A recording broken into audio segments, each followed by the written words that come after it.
Welcome friends, welcome back to another episode of BigDenoPlays Aeon Trespass Odyssey. We are getting close to the finale now. We're probably there's quite a few hours to go, but we're just about to move past story card 3B and into the final story card 4A. And before we do that though, we have to make our way through the remaining few days. We have 25 days left in the cycle, and as we're on day 55, and as you can see from our map location, we have a little way to go to get to the temple, but I think we will make it. Probably. Whether we'll win the fight though, that's a different question.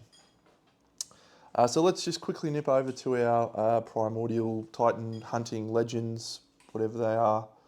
At the end of the last episode, we had just stumbled into the pursuer, our adversary, after we awoke and into the form of Demeter.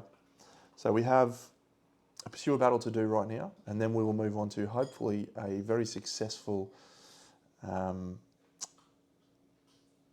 period of time where we move through the voyage phase in the map and get up. At the end of the last thing, two things happened. I should have gained a glory for defeating or battling a chimera. So I did so. So we now have 3 clue cards remaining in the clue deck, 3 identity cards, and we have 1, 2, 3, 4, 5, 6, 7, 8, 9. So I said I was going to go for 10. At any time, we can go to that story. So we'll do that as soon as we get our 10th one, if we do. But before that happens, we have a pursuer battle. So let's nip over here and get straight into a pursuer battle. So at the start of a battle, our good friend Fisher gains 1. Our friend Telebarcus has the marked for death because he's a scapegoat. So he's always the priority target. This is our 4th battle with the pursuer, which means we need to do 8 wounds to him.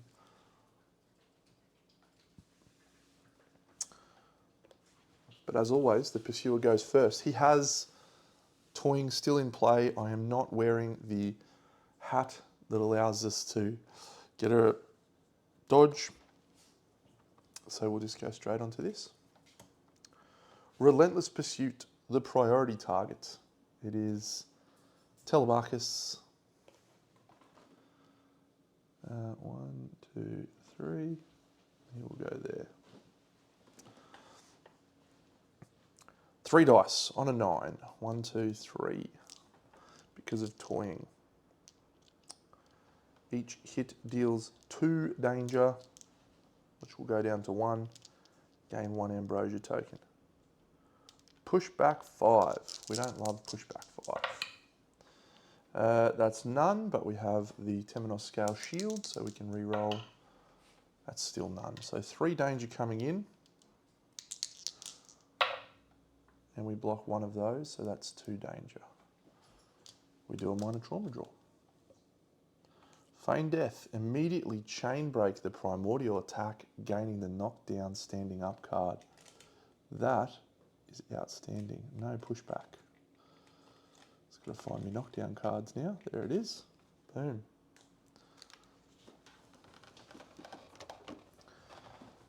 So that is done. So because we chain break, we do not gain an ambrosia token, nor do we do pushback, nor do we do the after attack effects.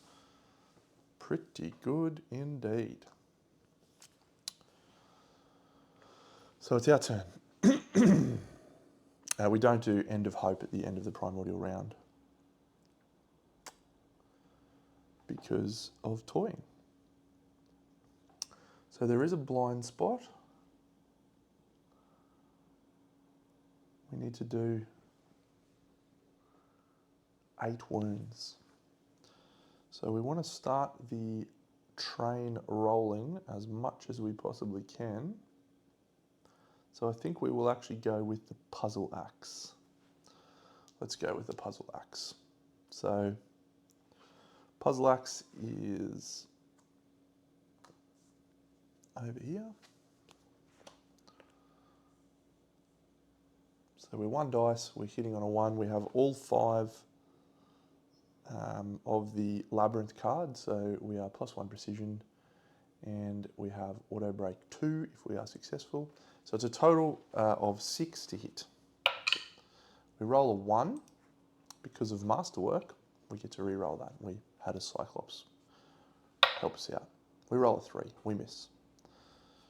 No worries. Do we want to move? I think we'll stay where we are because we wouldn't mind being the target.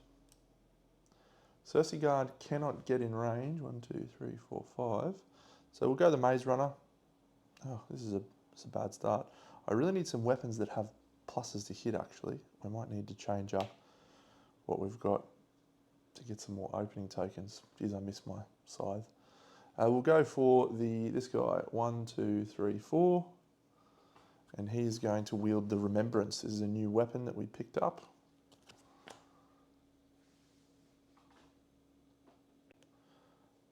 And this is hitting on 2 dice. We're not in the rear. We can't voluntarily end our fight in the rear because of Honor Blind. But we will make an attack with the Remembrance. Both of these will need to hit on 8s. That's 1 hit at least. And we'll spend a fate to re-roll the other one, see if we can get another one through. We can. 2. The Arm Pincer. So if we wound, it's going to perform signature against the attacker. I feel like we're a good chance of wounding, given that it's a 5. We have a power reroll. 1, 2, 3, 4, 5. Excellent. So this is a good start. No crit miss. Cool. So we start by putting our tokens in the pool. We have 1 and a fire token from the fire starter. And then the Remembrance has a break 3, which is excellent. Whoever comes in next, if they can hit, it's going to be very good. And the weapon is cumbersome, so it is exhausted. We now will do the signature against the fire starter. The signature is 3 dice on a 10. We crit evade 1. We got a crit evade benefit? We do, but doesn't help us there. We have no rerolls, so that's 2 coming through. 2 danger coming in, and we evade a 1. So it's 1 danger, which will draw another minor trauma. And we get unexpected help. Immediately place 1 on an Argo ability. We will place it on lowering the ambrosia. Oh, I just realised we have a way to add opening tokens into the pool, which is our arrow ability. Good. We will do exactly that now after we've done our escalation.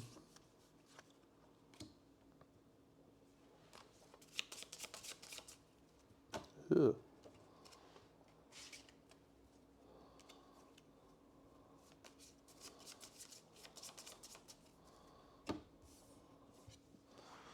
One wound down. So we will move in with the Maze Runner. Don't have a pushback, so we will just move 1, 2, 3, 4. Now we can go into that ambrosia pool because we're wearing ambrosia stilts. From here into the rear. Ambrosia stilts means we ignore the ambrosia gain, so that's perfect. And because we're wearing muck armor, if we are on an ambrosia terrain tile, we gain +1 evasion. Secondly, the Maze Runner, if she is on a tile, gains +1 evasion. So +2 evasion there, which is good. So we might like her to get targeted a little bit. Let's have a swing with the Great Breaker, and we will put 2 break tokens in the pool. 2 opening tokens, I should say. So we're 8s, 7s, 6, 5, 4, back up to 5 with the Great Breaker, and we roll a 2. Good. We will re-roll that with a Fate. We roll a 9. So the Great Breaker comes up, trumps. And for the Pursuer, we flip a small Mothwing. Knock down and knock back 7. Oh well, that'd be unfortunate. Not a critical.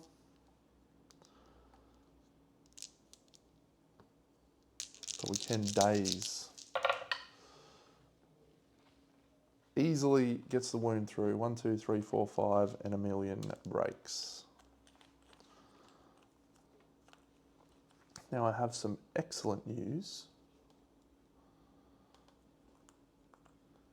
We are at 2, so we get reposition and a vault if we want. We do not want. Great Breaker doesn't do anything else. There is no window of opportunity on this card for us to evade the knockdown and the knockback 7, so we are just getting knockback 7. 1, 4, 5, 6, 7 over here, and she is knocked down, but she has the ability to stand up from knockdown with her card. Another wound down, and we've started strongly.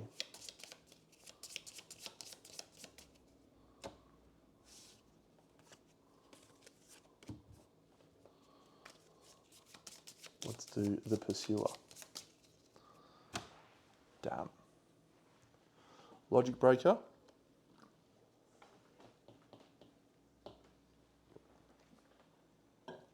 Okay. AI card. Burning Hug. Titan in blind spot. There isn't one. Closest Titan in front and in range. No! It's the Firestarter. 3 dice on an 8. 1, 2, 3, which drops down to 2 dice on an 8. And this is Penelope. We block 1. We have no reroll on the other. So each hit does 3 danger. So this goes down to 2 danger. So 2 danger, 1, 2. We will draw a minor trauma card, and we get Battle Cry. Another Titan may move up to 2 spaces or stand up.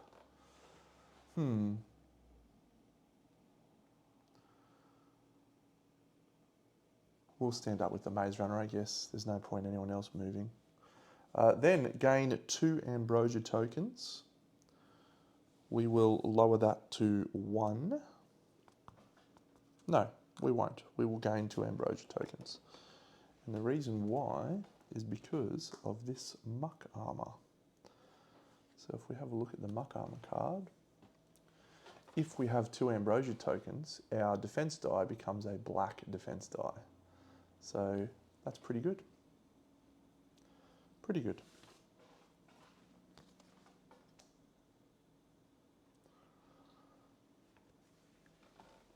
And then after attack, if attack was dealt, push back 4 and knock down. So damage was dealt. So push back 4. We can reduce pushbacks suffered by 1, thanks to being a Firestarter. 1, 2, 4. Goes down to 3. And the Firestarter is straight immune to knockdown. So he is not knocked down. What a Titan. What a champion.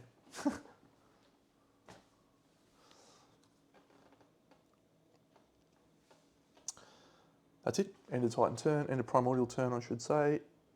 We do not perform End of Hope. So we are over to Titan round. How do we go about this now? The Maze Runner is obviously not doing anything. So we'll just do her first. She'll just go 1, 2, 3, 4, 5. And that'll be her. We'll go for the puzzle axe, Herodotus. 1, 2, 3 into the rear. Going to swing with his puzzle axe. So he has a single break token in the pool, sorry, opening token, plus an opening precision, plus 1 from the puzzle axe. That's plus 3 in total. And he's in the rear. So this is a 4. Telebarcus gains a rage. It's a critical chance. That seems fun. During the second ability window, place 2 ability tokens. Good. If we get it through. Auto break 2, 3 break tokens in the pool. Ooh. That is enough. 1, 2, 3, 4, 5 with the 3 break tokens. Immediately draw and resolve a flare card. Before we do that, see if we can get carving off. We did not get carving off. Oh, actually, we get to. Well, it's a critical.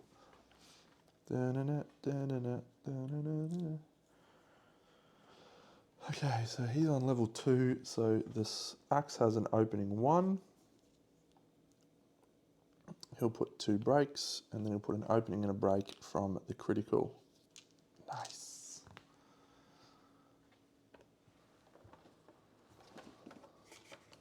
Three wounds down. How many do we need to do again? Was it 8? 8. Yuck.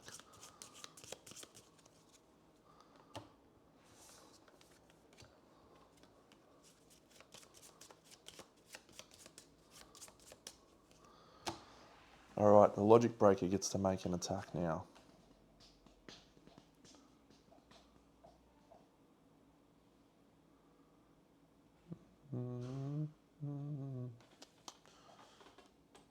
Logic breaker. 1, 2, 3 into the blind spot. Gains a rage. Do we want to spend our thing to unlock the Fume Blade? No, I don't think we need to at this point. So Fume Blade is hitting on 5. That was a 6. Should take that. Ah, 6 again. Lovely.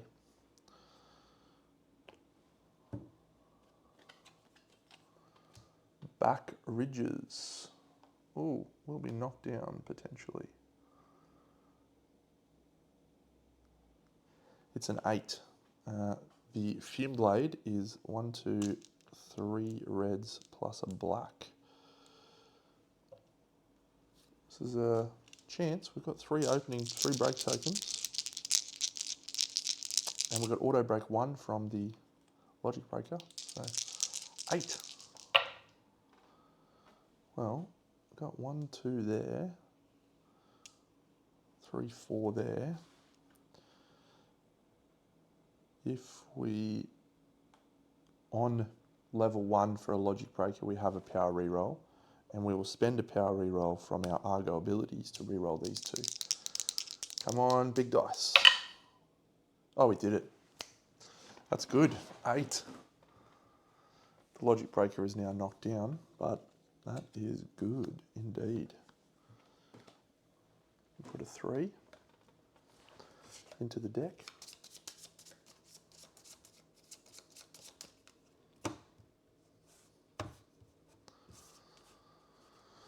And we'll put a 3 into this deck. Oh, it's on top too. Well, we better wound now. In the pool. Good work, Logic Breaker. I'm very impressed with that. The Fume Blade has 2 openings and 2 fire. There is nothing else from her because we did not overbreak. So that is the end of her turn. So we will go over to the fire starter. I think the fire starter is going to move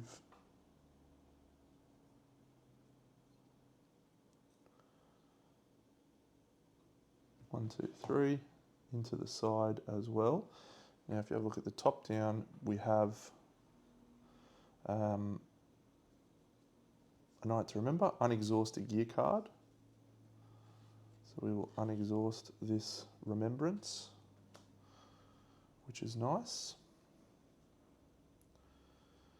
And we will have a swing with the remembrance. We are looking for 6s to hit with these. And some BP2. That's 1 hit. We'll spend a fate to reroll. I should add a rage for making an attack. Rage, fate for a reroll. That's a 9, 2 9s. The large mothwing, again knockdown, again. Knockback 7, you do nothing, nothing. 1, 2, 3, 4. We have a free power reroll. Just going to bring this weapon over again because it is a new one and I'm excited.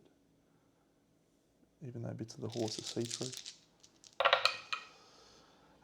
We are looking for 4 in total. We have 1, 2, 3, 4 with no tokens required.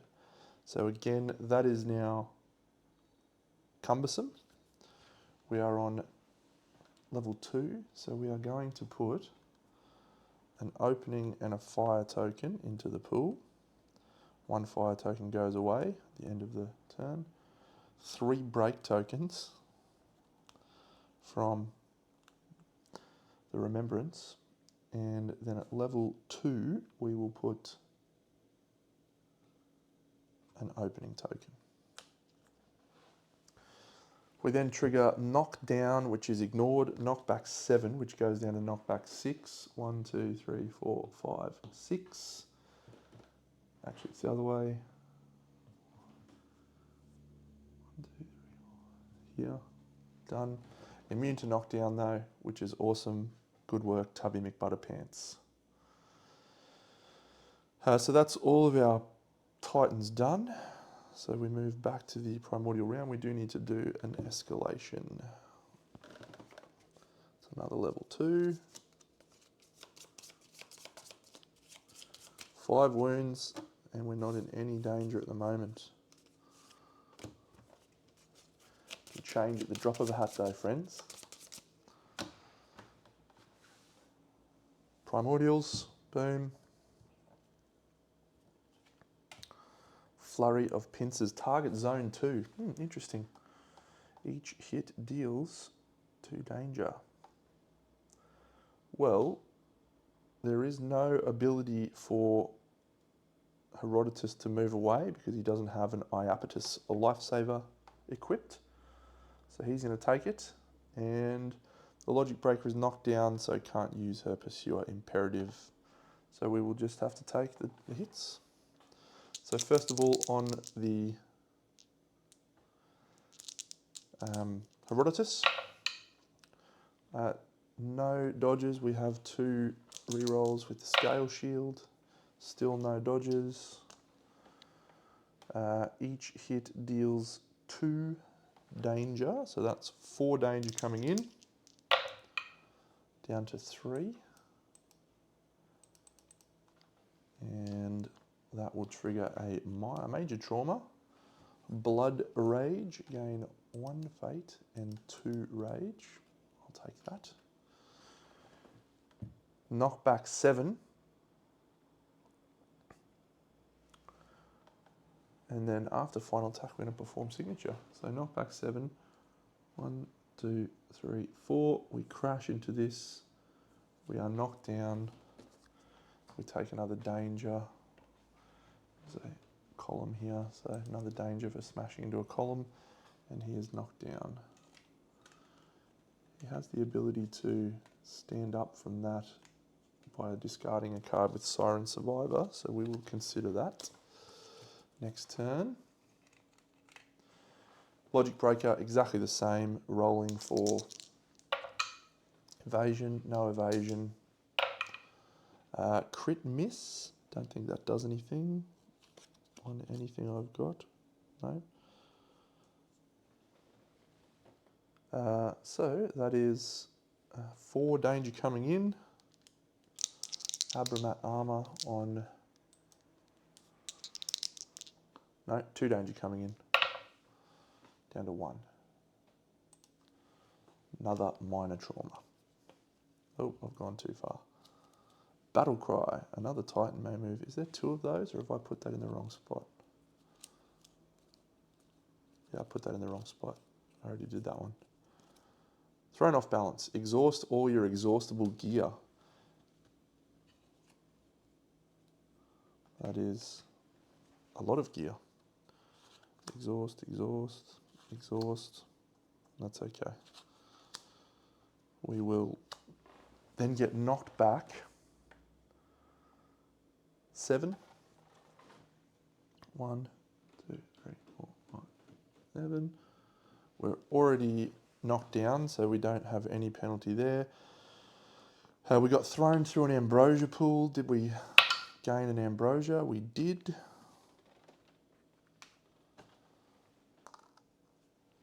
And that is the end of that, which now triggers the perform signature.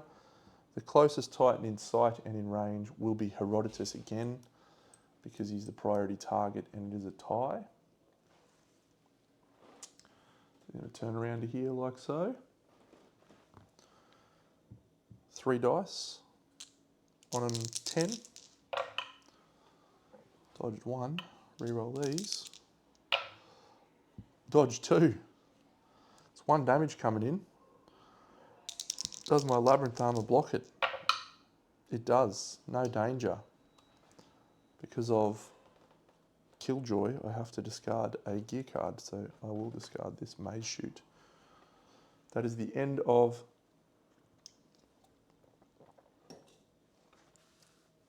the signature. 3 wounds remaining. We have a knockdown on Herodotus, we have a knockdown on the Logic Breaker, and that is all of the knockdowns we have. So Herodotus is probably the right guy to kick us off, maybe. No. No, the Maze Runner. Maze Runner! Maze Runner's going to go 1, 2, 3, 4, and she is going to swing the firebolt. The firebolt. It's 1 dice. It's in the rear, so it's a 7. There's 2 opening tokens, 6, 5. Come on, Maze Runner. 5. Come on, champion. Oh, it's a 3. Rerolling. Don't you dare miss this stupid firebolt. 7. An abnormally long arm. If we get a wound, it's going to perform signature against the attacker. What a shame we didn't stay in the beautiful ambrosia water. The firebolt is a white dice and a black dice and a red dice.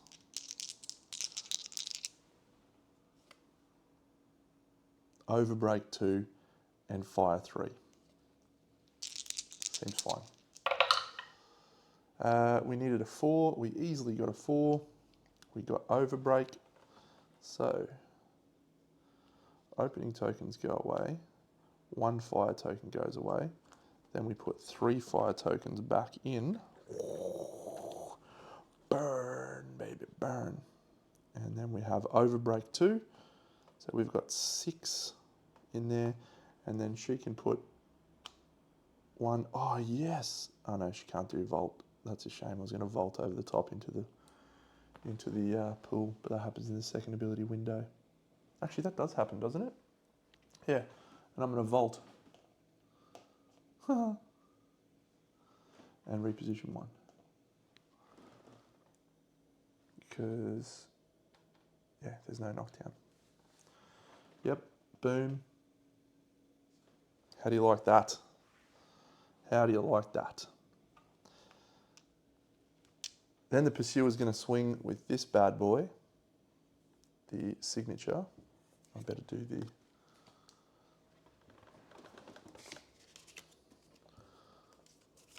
escalation.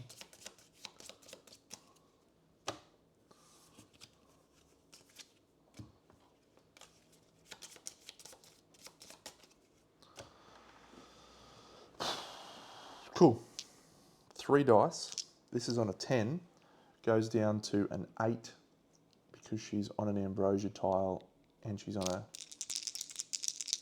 tinny tile. So this armor gives us +1 evasion when we're on a tile. The mage runner gets +1 evasion when we're on a tile. 8s, we have no rerolls, so that was very helpful. 3 danger coming in.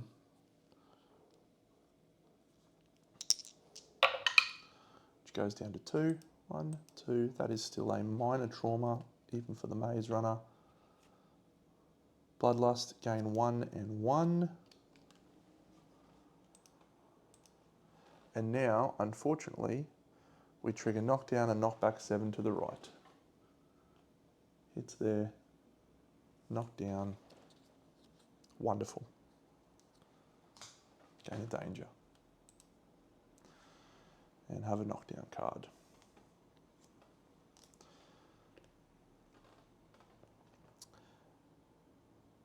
The Logic Breaker is knocked down, the Maze Runner is knocked down, and Herodotus is knocked down. But we have 6 wounds.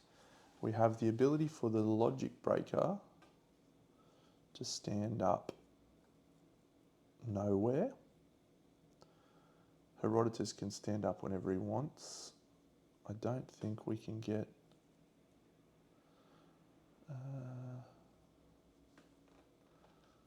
I don't think we can get any other attacks in this turn. It's Puzzle Axe, I guess. Yep, Puzzle Axe. He'll spend his Siren Survivor card. Allows him to discard a condition card. He'll discard his knockdown. Then he'll move 1, 2, 3, 4, 5 into the blind spot. Swing with his Puzzle Axe. He's 1,000,000%. 1,000,000 break tokens in the pool. 4 fire tokens. And 8 is a hit. Do we re-roll and try and get a crit? That'd be good. Deadly. What are we missing? What are we hitting on? +1, +2, +3, +4. So we're hitting on a 4. Nah, not worth it. Instinct. Gain 2 ambrosia tokens. Why? Why do you do this? It's on a 7 in the muscular abdomen.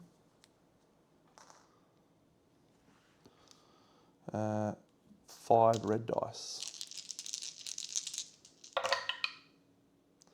1, 2, 3, 4, 5, 6, 7, 8. All the break tokens are used. We'll discard 1 fire token, and then we will re-add at level 5 an opening from the axe, 2 more openings.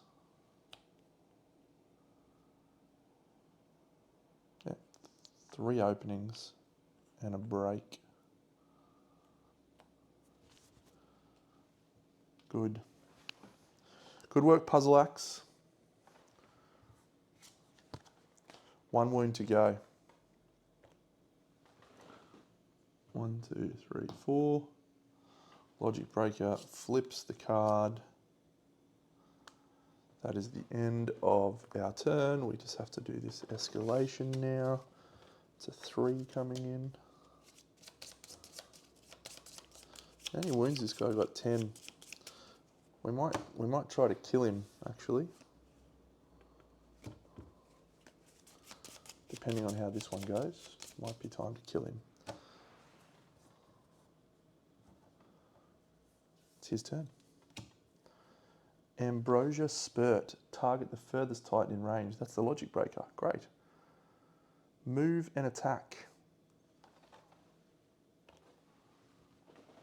Moves to here. Attacks the Logic Breaker. Each hit deals 2 danger and 1 ambrosia token. It's 3 on a 9. All of our gear is exhausted. That's terrible. Terrible, I say. Gain none. I think we're going to spend some fate to try and re-roll those. 1, 2, 3. Block none. Ooh. So that's 3 danger coming in. We can't use any armor to block it. 1, 2, 3. And we gain 3 ambrosia tokens.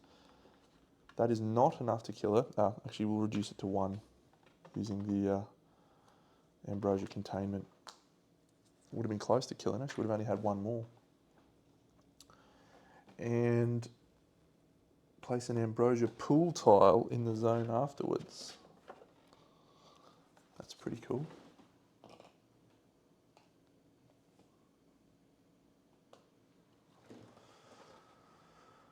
Pursuer then moves to the center of the board and faces the most titans. 1 to there. And that is all she wrote.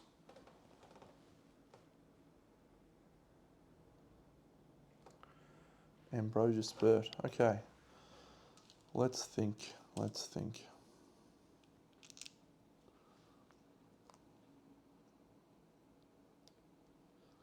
So the logic breaker can stand up now. So I think we will just stand up with the logic breaker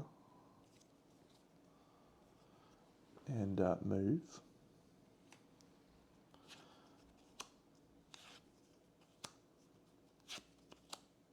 Sacrifice our combat action to bring all these back. Actually, I'm not going to do her first because I'm going to be able to use hide if I daze. If I daze him, so we'll do that. So where are you? 1, 2, 3, 4. So you can get in and you've got daze. And you unexhausted your gear cards when you didn't attack last turn. So the Maze Runner will be our first one. She's going to use someone waiting. She's going to stand up from knockdown. Then she's going to move 1, 2, 3, 4. She's not in front of the primordial, so she doesn't have -1 precision. She's going to swing the Great Breaker, which is effectively going to be a +3 to hit, which means she's a 5.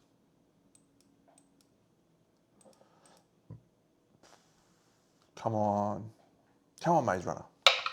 It's a 6.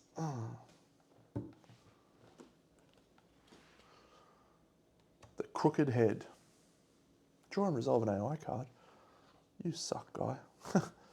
All right, the Great Breaker. We don't have 7 danger, so we don't have an extra dice. We do have daze though, and what we're going to do is daze so that we are in the rear, like so.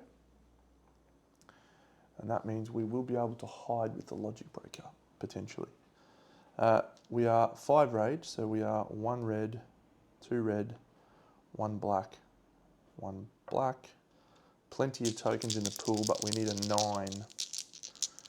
That's going to be hard, I think. Oh, we've done it. We've done it. That's awesome. 1, 2, 3, 4, 5, 6, 7, 8, 9. Good roll, Maze Runner. Good roll.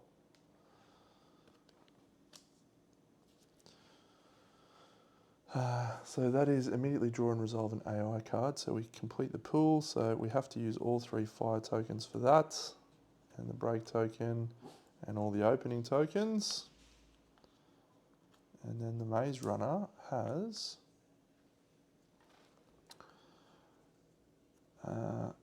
opening, break,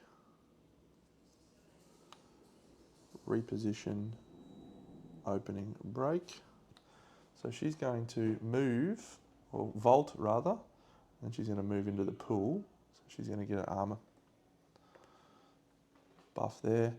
We're going to spend our motivates to move this guy forward. And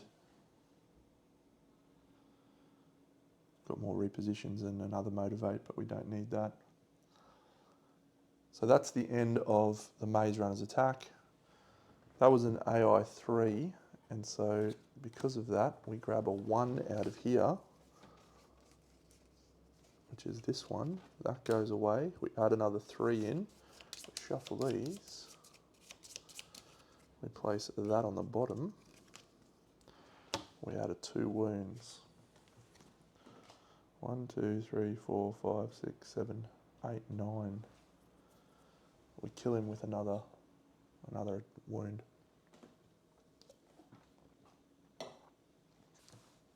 I think at this point it's probably worth doing it, so we also need to escalate this, which is fortunate because it was his death attack on top.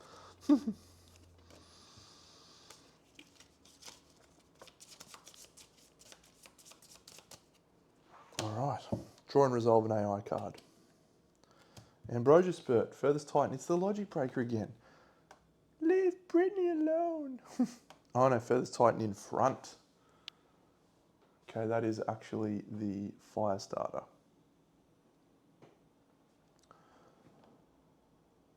Okay, that's all right. So 1, 2, 3. This guy now has been landed on, so he suffers unavoidable knockback. 1, 2, 3, 4, 5 to here. He can reduce that to 4. He's knocked down. Gains a danger from crash. Doesn't have to do a check.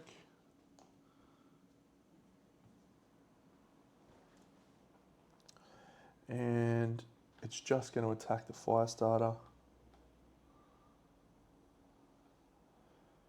And over here, each hit deals 2, so it's 3 on a 9 on the fire starter. So we dodged 1. We don't have any rerolls, so that is 2 danger coming in. 2 danger on Penelope. 1, 2. And we'll take the 2 ambrosia tokens. No, we'll take 1 ambrosia token by using our ambrosia extract. There. 3. We are actually a muck armor, so that's fine. And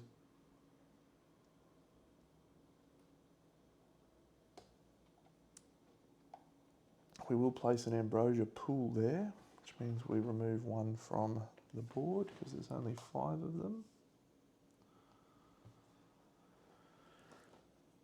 And then we draw a major trauma and we get Dolos Cunning, place up to 3 openings and or break tokens. So we will go 1 opening, 1 break, 1 break. And then he moves to the center of the board and faces the most Titans.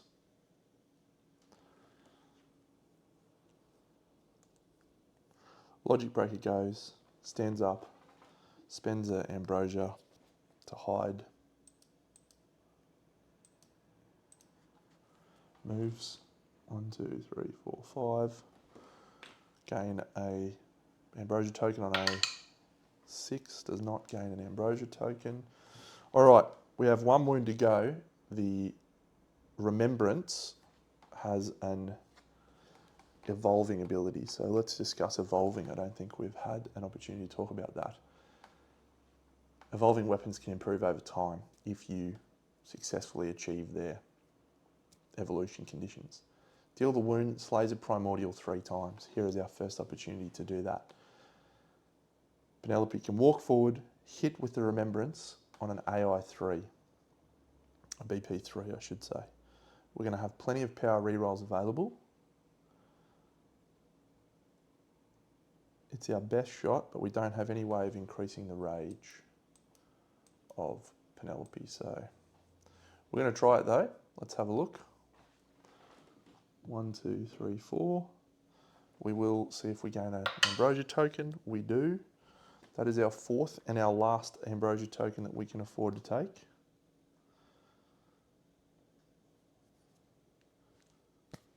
This is a big roll. We still have the puzzle axe guy to go. He's knocked down. I've got knockdown ability to stand him up from knockdown with my Argo abilities. 7 is a hit. Spend a fate to re-roll this one. 3 is a hit as well. So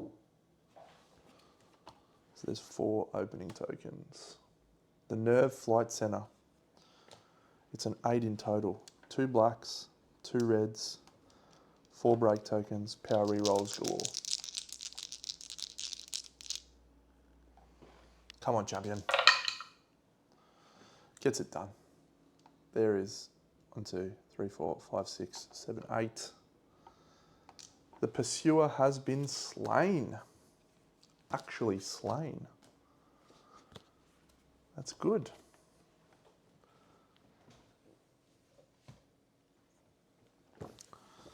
Victory conditions. Tease.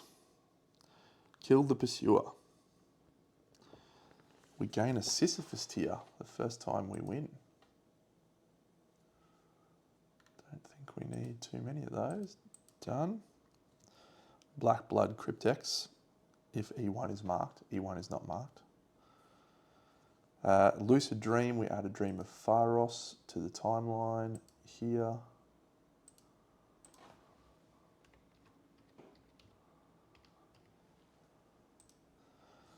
Ship of Secrets, gain 1 Argo knowledge the first time you defeat them. We did. And no more games. We disable the toying trait for the remainder of battles we face against him. Rewards and penalties. The story continues. Reset Triskelions. Reset, reset, reset, reset. Lose 2 Argo Fate, 1, 2. And gain resources. All right, good fight, friends. We'll just add our resources. So Muscular Abdomen. I'll just count it up. 4, 6.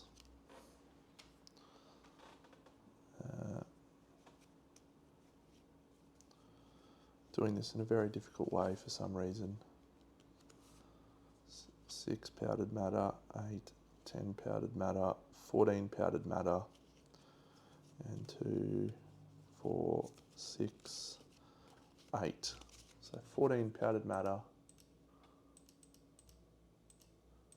and 8 grotesque beak. Done. Pretty good, pretty good, pretty good.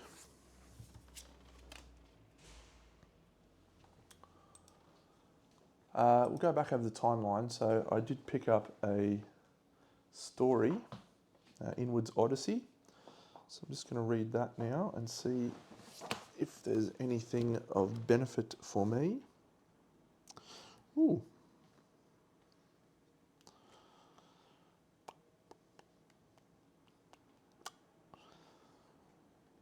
We have an option at this point to remove the burden.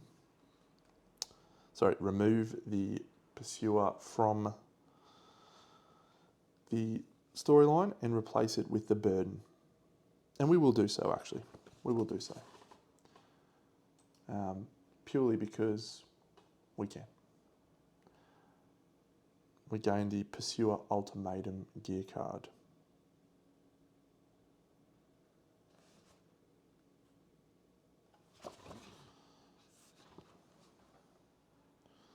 Actually, do we want to kill him so I can make logic breakers? That'd be good. It'd be fun to fight a burden though. I don't really need a logic breaker. We'll replace him. We gain the Pursuer Ultimatum. It's just a slightly improved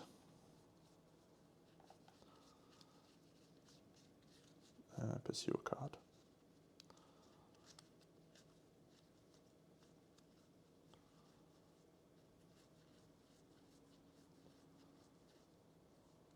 Where are you? It's in here somewhere.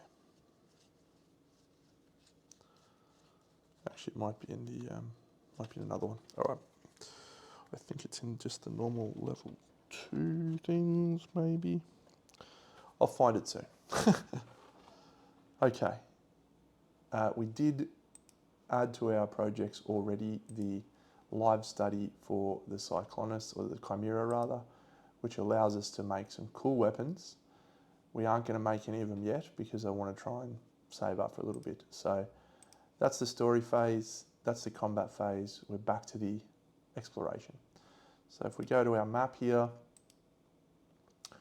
we can move up to 54, which is an unexplored tile for us. Although I don't know where I've put that unexplored tile.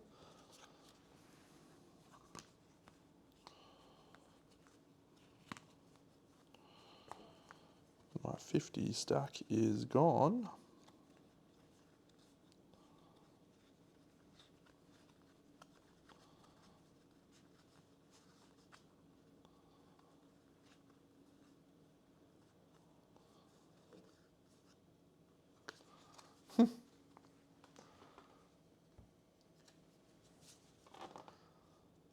There it is.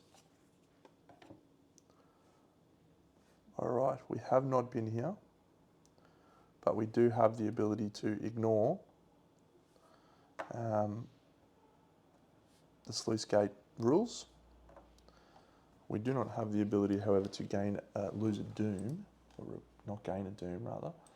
And if we have a look here, that would be our 5th doom. So we have to spend an Argo Fate to use the upstream navigation here. And we'll spend an Argo Fate to try and avoid the doom coming our way. 7, that is a success. Good. Exploration, we've re-added all of our cards from the exploration, from the timeline battle, so let's see what we get here. And then we have a story hub. 3 relief resources. I would really love to not have this idiot chasing us again. 1, 2, 3. And we'll lose a humanity. And that gets removed until the next timeline battle. 4 war trireme resources. And guess who's back? Back again. Well, it's not the Birdman. The Birdman's run away after we killed him. Instead, we've got a little rolling ball of doom.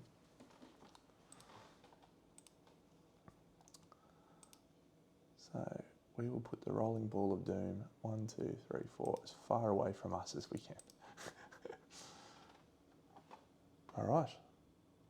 A story hub. Which story are we reading? 2.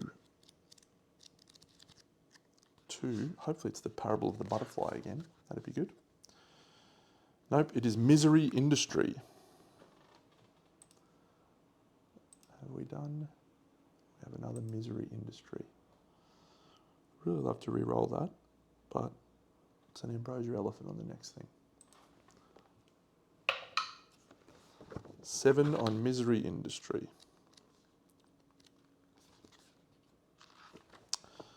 Night Trade, it's a dream.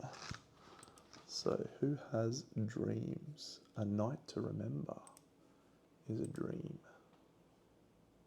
Oh no. No, Penelope's retiring. No. Oh, I really like that unexhausted gear card option. All right. Well, we might keep her actually. We might keep her as is. And just, yeah. Anyway, a night to remember is a dream. None of those are dreams. Coward is a dream.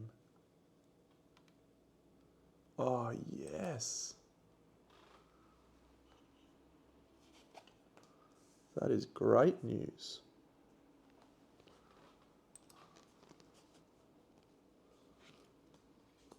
Mésalliance is a dream. Scapegoat is not. And imprisonment is. Cool. That is the things done. Okay. You glance down from the cliff top, watching the comings and goings on the bay far below. Upon the waters you see a small fleet of ships. They are sleek vessels, hull low to the water, sails made of black cloth, all the better for operating under the cover of night. Typical smuggler's craft, and you know that these kinds of ships carry a cargo of a very specialised kind, slaves. These are not Palaroya, but rather a mercenary band eager to make a quick coin off the suffering of others. You feel the bile rise in your throat at the thought. The slavers do not know of your presence, so now is your time to move against them. These slavers, so we can meet with the slavers directly posing as possible clients, or we could allow the slavers to catch us as possible merchandise. We will meet as clients because we can't afford to gain any more Argo fate. We lose 10 war trireme resources. See 18. Messengers are sent out along with the appropriate bribes, and soon enough a response reaches you. The mercenaries are very interested in doing business, especially if there's more of the wealth you have displayed. It is always a pleasure to make the acquaintance of new clients, the captain says. I must say, the business this war has brought our way has been truly staggering. The Empire purchases slaves in immense amounts, and the Nietzscheans' hunger for our services grows only larger, and the slaves here in Laconia are so easy to seize. They say that the most potent weapon of the oppressor is the mind of those he oppresses, and that rings true here. You feel rage take you, but you cannot say anything lest your disguise fall apart. Why? It is almost as easy as it was to entrap you, Argonauts. The captain grins again. You thought I wouldn't recognise you, children of the Argo? I'm no fool. The Nietzschean will surely pay me a mountain of gold for your capture. Put them with the others. Party leader gains a rage. We'll make Cersei our party leader. Gain a rage. Does she have consumed by rage? She does not. See 44. You are dragged down to the depths of the ship. The slavers casting you into a large cage with dozens of other captives. Many are emaciated and show signs of frequent beatings. Despair and weariness hang over them all. Moving through the subdued, silent ranks, you eventually find a young man who seems eager to connect with you. He radiates a fiery aura and mutters about exacting bloody revenge on his captors. While talking to this slave, you are suddenly interrupted by a terrible tremor shivering through the ship, and you hear the sounds of fighting break out. The Argo has come. The young helot leaps up, his energy suddenly growing tenfold as the spark of excitement reaches his heart. This is it, he roars. This is our chance. We should grab hold of this moment, get up on deck, and slit the throats of every last one of these slaver bastards. His eyes flash with bloodthirsty intent, teeth bared in an almost feral snarl. Around him you can see the fire of his rage catching in some of the younger captives. So we can speak out against revolt and encourage a more subtle escape, which would lose us a crew,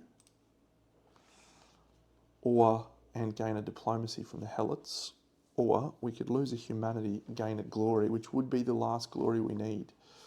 Intriguing decision. I think we will... at this point, we don't really need the diplomacy for the helots. I don't think we're going to get there. So we'll lose a humanity, gain a glory.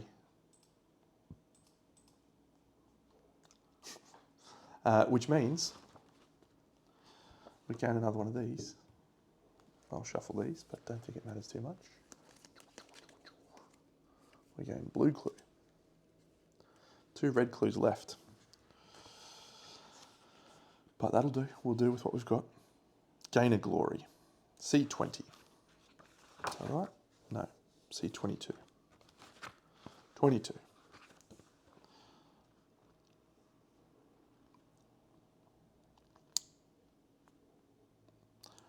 Oh no, hang on a second, is that what we did? We did. Oh dear. We sparked a resistance, and by the time it's over, there are too many helot corpses to count. Their blood flowing in a thick tide around your feet. Gain 12 war trireme resources. Great. 2 Argo fate. Less than great. Return to the voyage phase. Boo. Boo.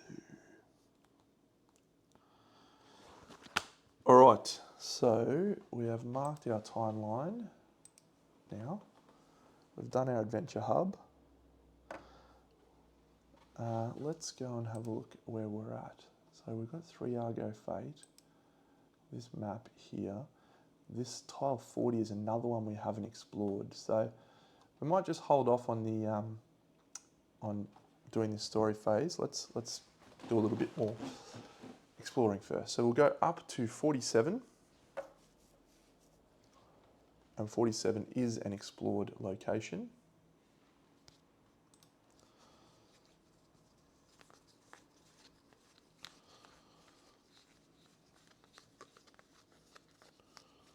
Sure, this is riveting viewing. I've got a stack of explored tiles and I've got a stack of unexplored tiles. The stack of unexplored tiles is organised into their numbers. The explored tiles is not.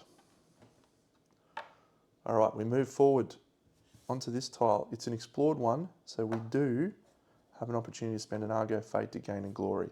We won't, but we will do our exploration draw. 4 relief resources. We are not allied with the Helots. He moves up. And 5 War Machine resources. And again, the burden rolls on.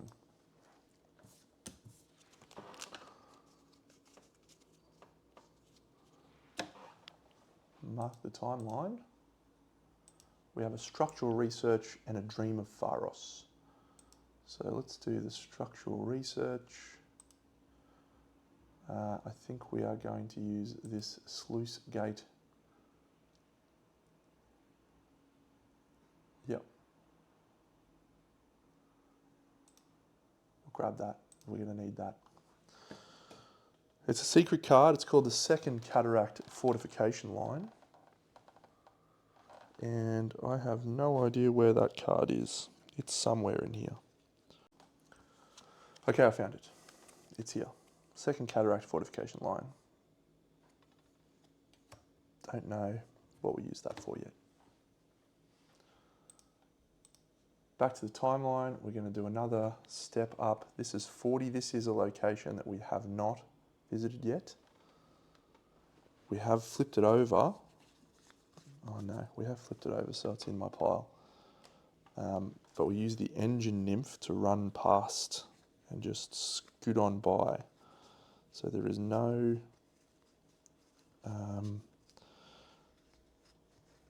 when we did that, we did not get the benefit of the actual tile, and now we do. And that is a glory and a titan. Mark the timeline. Oh, I'm going to do the Dreams of Pharos. I'll just read that right now. Roll a dice. 8.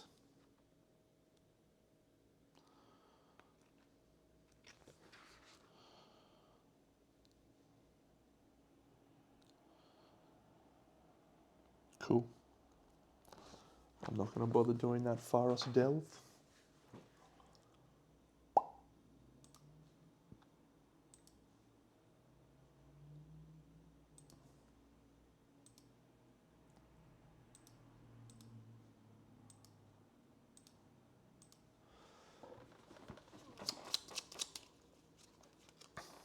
Our spy network, gain a glory. Guess what? We've just gained our last 2.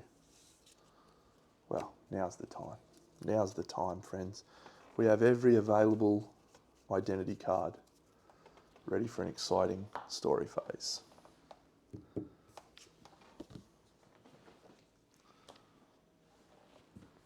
Are we allied?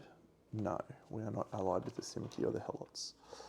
Remove till the next timeline battle. 3 War Machine resources. And 3 War Machine resources. Our friend the burden rolls on. Do do do do do do do do.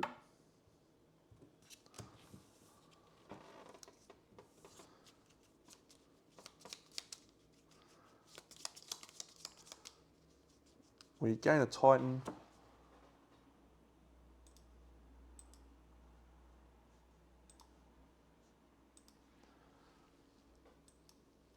And that is the end of the exploration phase. Let's go on to the advancement phase.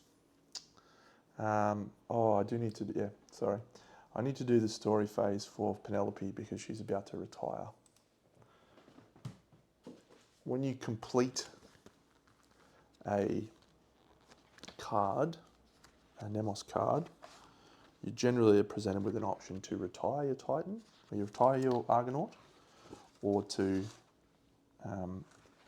keep them together, keep them playing, but they are significantly more punished. You gain a Doom, you cannot gain Nemos nodes for Nemos cards. When the next Argonaut dies, you die in their stead. You die at the end of the current cycle, if you live that long. Then blur out your name on the Argonaut sheet. Boo. No, we'll retire. We'll mark J11.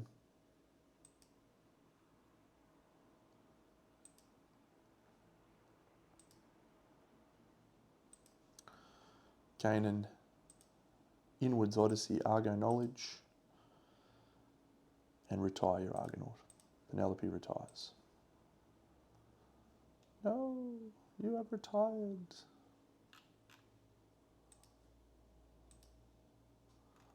It's time for us to gain a new Argonaut. Who shall it be?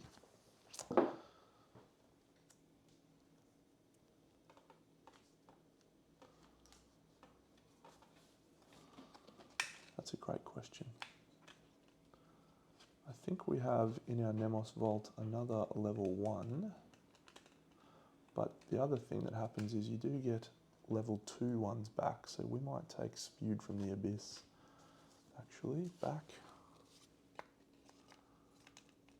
I think we actually get to grab 2. I can never remember. We'll take those 2.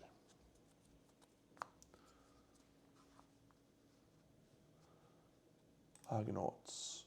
A new Argonaut.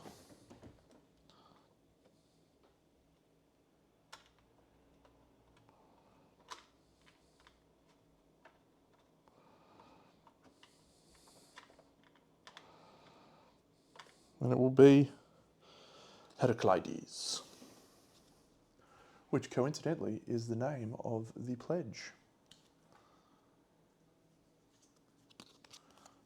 He's very cunning, Heraclides.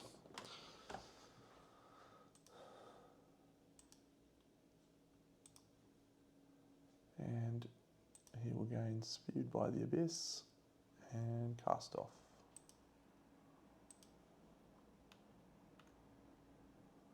Nice balanced selection. He's now at the bottom of my list. Can I drag him up? I can't. All right, I'm going to have to do some shuffling. Stand by. I'll just position everyone 1, 2, 3, 4, as it just makes it easier when I'm doing rolls and looking at this stuff. We now only have 2 Argonauts with Black Breath, so that's good. Fisher and Telebarcus. Fisher, she's wearing muck armor, so she can handle it a little bit better with her Ambrosia limit of 5. It could be time for us to retire the Puzzle Axe set, but it's clutch. It's been going really well for us, but we'll look into that. We have a Earthshaker coming back and a combat research in a second. What combat research can we get? Cyclonus Autopsy. Impact armor. And a Warkeeper. God, I want to get a Warkeeper so bad. Did we do our exploration? I'm pretty sure we did. Because we just gained our last 2. At this point, it's story phase. I think we will move over to a very exciting story mode. So I'm going to move these away. These are explored. I'm going to move this over here. And I'm going to bring the book and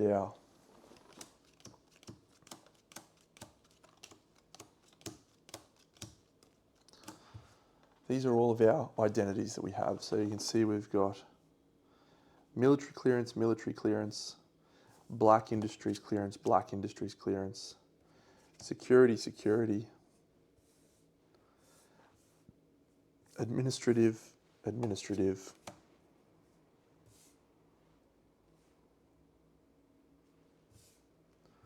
or maybe we should keep going actually, because I forgot all these benefits. Sabotage, Titan hunting, first negotiation ability.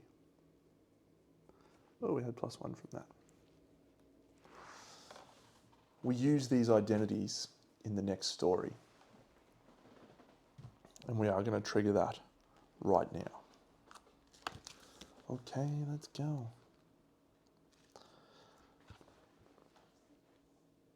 One, 4, 3 story.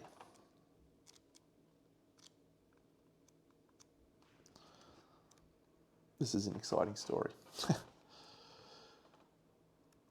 So the title of this one's called Bearing Gifts. And so we are going to try and sneak into the heart of the Temple of Man and leave a little present for our good friend, the Nietzschean. The wind changes. Important. Proceeding in this adventure requires the use of identity cards. At any point, you may choose to substitute using an identity card with a tactical stealth action. So tactical stealth action, TSA, uses the Pharos Delve mechanic. Doesn't get used much in the game normally, but the way that a Pharos Delve works is we use these major trauma cards and we flip them over. They have a number on the bottom. We add those numbers up. So put that there. When you use an identity card, simply discard it. To perform a TSA, draw a major trauma card, then sum up the numbers in the lower left corner of all the cards you've drawn for them so far and compare them to current security rating. Remember, the cards you draw stay drawn. So give this another shuffle. Need some good luck. All right, that's us done. So each subsequent action becomes more dangerous. All right, proceed. Darkness hangs over the Temple of Man, a near perpetual pall of thick clouds shrouding the skies above and casting deep shadows across the land. Countless Spartan troops march across the towering edifice. You are approaching the heart of your enemy's empire.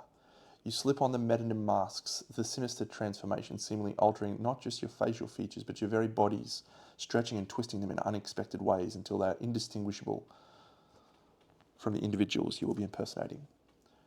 How do you want to do this? With the identities we've recovered, we need to think our steps through carefully. It won't take the enemy long to realise when a certain clearance has been compromised. So we assign one Argonaut as the Temenos fragment carrier. They gain a despair token. -1 precision for you. We'll make that on Herodotus. So we can approach the stronghold through the front gates, which will require the use of one administrative or one inner circle card. Or we can go through a more subtle means, which will require the use of one military, one security, one inner circle identity card. Or we can go through the Temple of Man, or we can either pipelines. With the wealth of identities you've collected, you may be able to dive deeper into the citadel, closer to the Nietzscheans' private quarters. Just a note, security will be tight. Use any one identity card and perform a TSA. We have literally every identity card available. So if we're going to go for it, let's go for it. So we will go deeper into the citadel. We'll use any one identity card. We will not use an inner circle clearance. Yeah, we will. We'll use an inner circle clearance. And perform one of these. So we want to see a low number here. A 2 is a good start. Come on. Okay, 181. As you watch the temple from afar, you spot a convoy approaching the main gates, a large, ornately decorated wagon handled by 2 Cyclops slaves, dignitaries of some kind. An idea sparks within your mind. You could use this convoy to gain access to the more sensitive areas of the temple. Perhaps in following them, more doors could be opened to you by any other routes, but this risk of discovery would be high. So, do we want to infiltrate the convoy and pose as the dignitaries? We have to use 1 inner circle or 1 administrative identity card, or perform a TSA. So at this point, that's what we'll try, and we'll use an administrative clearance. 1 administrative clearance, and we'll do a TSA. That's a 4. We're at 6 so far. We succeed. See 182. Gain 1 defector and 1 priest. Yeah. Defector, priest. We haven't had a priest this whole time. We could finally clear Black Breath of one person. Okay, you accost the convoy before it is fully inside of the temple walls, seizing the delegates within and taking their place. You take the wagons up through the main gates of the temple, passing through with no issue. Your identity is convincing enough for the guards, and you soon find yourselves moving deeper into the fortress. Around you, countless Spartan warriors you move to accomplish your tasks, unaware of your presence. You can feel your hearts beating faster. Several paths lie ahead of you now. You are inside the temple, but there is still a way to go towards your goal. However, with the trust of the guards inside, you could spend some time exploring, learning what you can. Perhaps assuming the identity of a military figure, you could infiltrate some of the more sensitive parts of the temple, possibly even getting close to the Nietzsche himself, if he's here. If Argo Fate is 5 or higher, immediately discard an identity card. Do we want to push our luck? Use 1 inner circle or 1 military identity card and perform a TSA. Let's go with it. Let's go with a military card and a TSA. If this one's low, we're in with a real chance here. If it's high, we're in big trouble. The security clearance is 15. 7! Oh no, that's 13. We're unlikely now. 183. Gain of glory.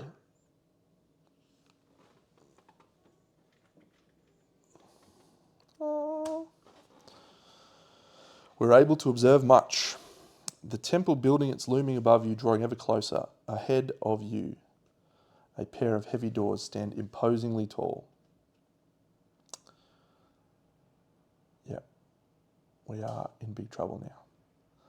So if fate is 4+, we immediately discard 1 identity card or lose 2 humanity. We will attempt, so we can continue to press onwards. We lose a crew. We have to use an inner circle or security card and do a 14 check. A 14 check, the only way we could do that is if this is a 1. This is not a 1, I'm confident, so we're not going to try that.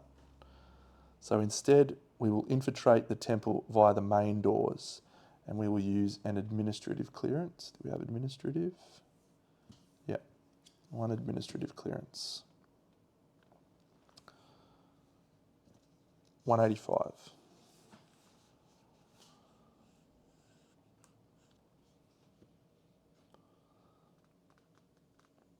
The party leader gains 2 fate. Was Cersei. You are reluctant to do so, but you know you've already pushed your luck by straying this far from your mission. Further investigation, you realise, is simply not a good idea at this time. Argo Fate is not over 5, so we go to 163. I'm going to look at this, and if it was a 1, I'm going to cry. It was an 8. Good. Good decisions.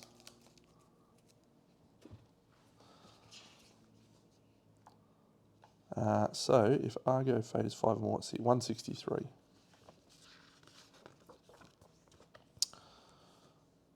You pass through the large doors of the temple with little issue, making your way inside before anyone can question your presence. It seems as though the Spartan patrols are lax. Their attention is not so focused. 1 Argonaut may reset their fate or rage. Gain 1 Argo Fate. Oh, go away. Argo Fate. She'll reset her fate. 1, 2. C170.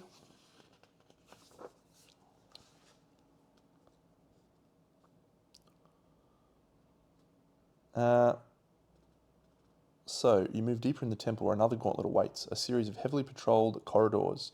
You're drawing closer to your target. However, being close to the center of your foe's operations does present an opportunity. 2 Spartan commanders march past you, muttering in lower voices. Talk of moving supplies and a mustering of forces. Roll the d10. On a 6+, immediately discard 1 identity card.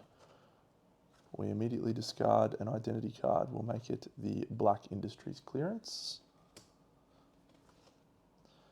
Now is the time to keep a low profile and focus on your goal.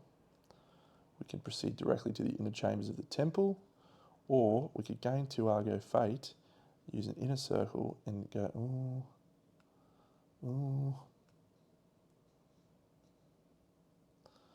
It's a tricky one. No,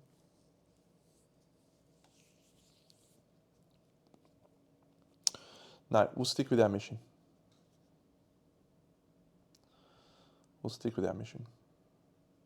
Proceed directly to the inner chambers. Use any 1 identity card. We'll use this inner circle clearance. C172. Reluctantly, you allow the 2 commanders to march away, their whispered conversations remaining unheard. Regret gnaws at your gut, this valuable information slipping by. Party leader gains a rage. Go to 176. You emerge in the vast chamber at the heart of the temple, the circular throne room of the Nietzsche with its raised dais in the centre, an impressive marble throne. There is no sign of the Spartan leader, though. Now, the only task ahead of you is to place the Temenos fragment somewhere it might take root, seeding its essence into the building. Any central location will suffice, but a place where it will not be found would be best. You glance to the one assigned to carry the fragment, a bundle of tightly wrapped linen slung across their back. Even through all this layers of cloth, you can feel the seeping aura of dread oozing from the chunk of maize flesh, the hopelessness of the labyrinth, a lingering weight on your mind. So we can place the fragment under the dais and we gain Helot's diplomacy +1. Or we can take the fragment to the war room, we can get a Simicky, or the Cyclops, yes. Oh no.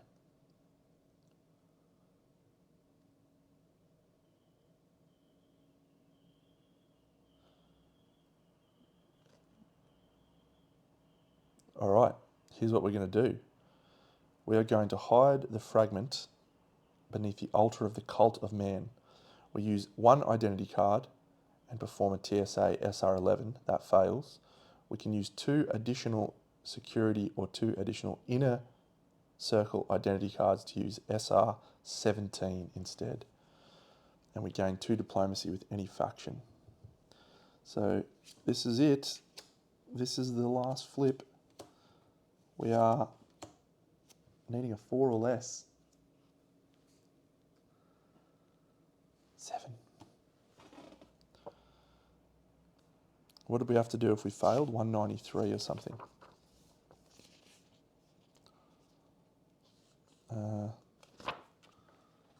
I'll go back to 191.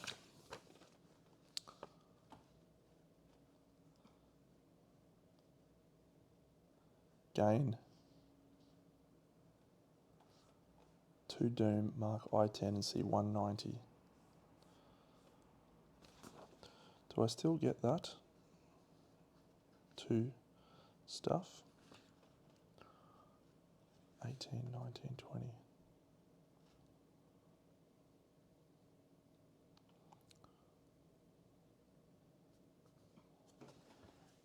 No.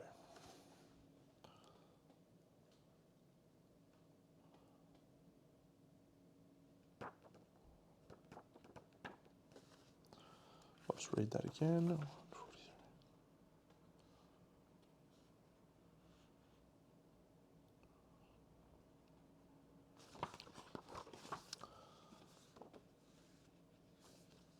We were actually better off doing that option than the other one that would have gained us the diplomacy with the Cyclops.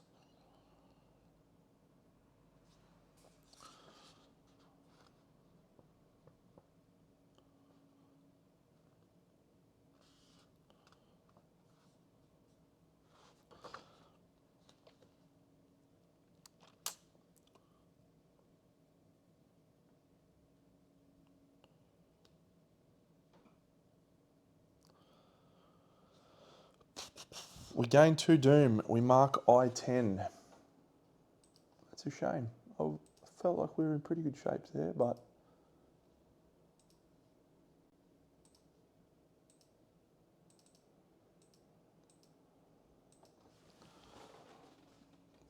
And the story proceeds directly to the prologue of the next main story, Stand Together.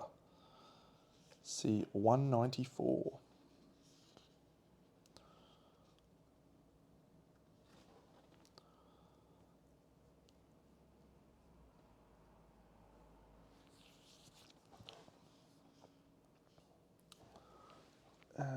Okay.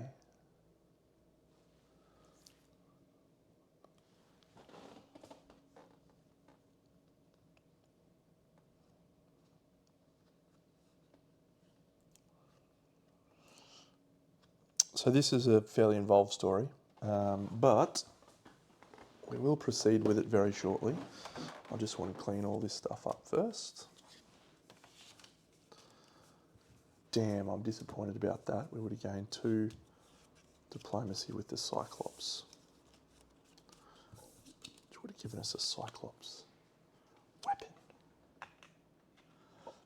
Maybe we still get it. I'm going to take it anyway.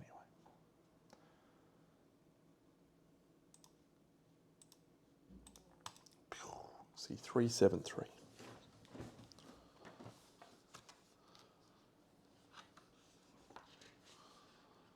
Cyclops Alliance. Gain the Cyclopean Gear technology card. Yeah. Yeah. We can make cool Cyclopean gear.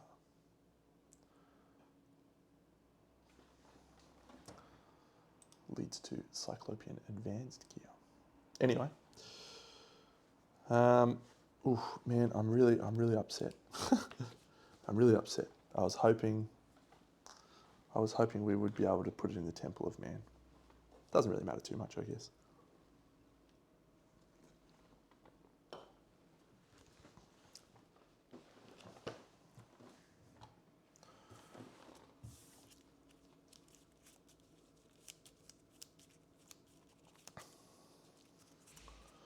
I don't know why we've got a glory, but we do. I need marked for death. Back on that champion. Right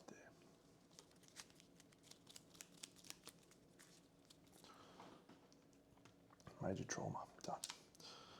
Okay, let's think about what's next. Mark the timeline. Story phase. We just gained 2 Doom, so we're about to go to Doom 3A and have a Doom card on it. And I'll read that story in a second.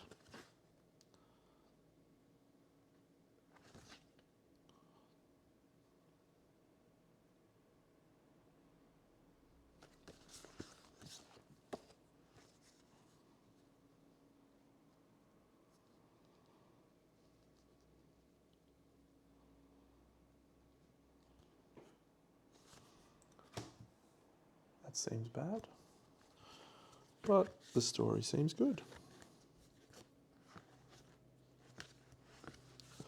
Stand together, man.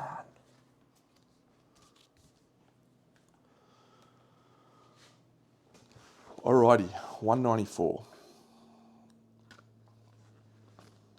Bearing Gifts Epilogue. Stand Together Prologue.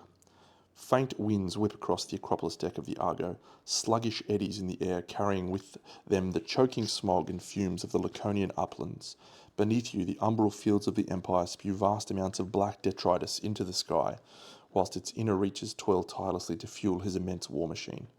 Only a few leagues separate your forces from the Temple of Man, now rooted in place, you hope. Relying on the fragment of the Temenos is a gamble, to say the least. As these thoughts rush through your head, assailing you with whispering doubts, a quiet movement catches your eye, a shape heading towards the stern and the heavy double doors that lead down to the deeper parts of your ship. Curious, you move to investigate.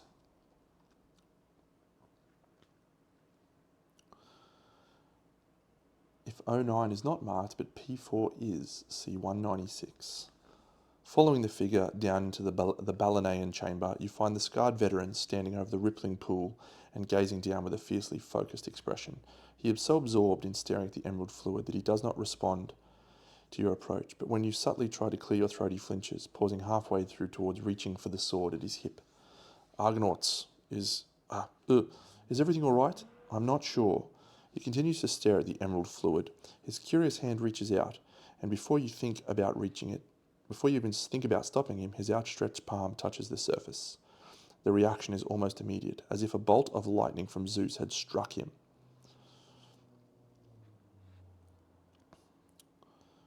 But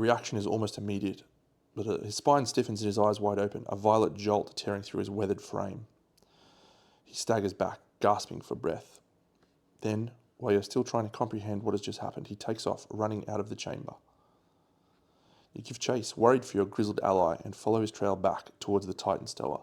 There you see him racing to one stall to another, looking into each compartment, growing anxiety obvious on his features. As you catch up with him, he reaches the last enclosure. He glances up as you approach, and you feel a surprise surge within you as you recognize a deep and genuine grief in his voice. I remember. Marvel fills his voice. I was once an Argonaut, alongside the Nietzschean. I fought alongside a Titan, joining with its mind. We fought together side by side for so long. Do you remember your name? Name. The Balanaean takes so much when you use it frequently. Identity, personality, they start to fade if you are not wary. Ajax was my name. Achilles gave me the title of the Greater. Your mind reels at the realization, awe filling you, a hero of old and an Argonaut, just like you, wandering in your midst all this time. He turns back to the enclosure, eyeing the towering colossus within. This is where we kept my other. I'd hoped. I guess it was a slim chance. As alien as the Titans seem compared to your own existence, you know full well how intimate the connection is between you and your other, how entwined you become through the Balanaeon. You feel his loss intensely. It is hard to imagine anything more deeply wounding for an Argonaut. As he approaches the massive enclosure, and the behemoth turns to face him, walking right up to the edge of its stable and kneeling down to glare directly at him. The veteran raises a hand to gently touch the Colossus's massive arm, and a faint smile crosses his lips. If you have 0 Abyss Cycle 2 Titans, gain a Warkeeper or Abysswatcher. Unfortunately, we have a Firestarter, so if you have 1 to 2, gain a Cycle 1 Argo-bred Titan.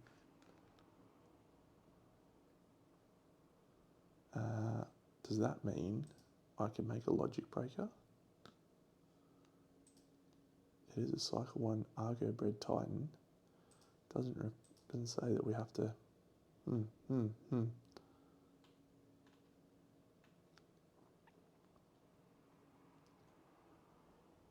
going to assume that we can, because we have everyone else.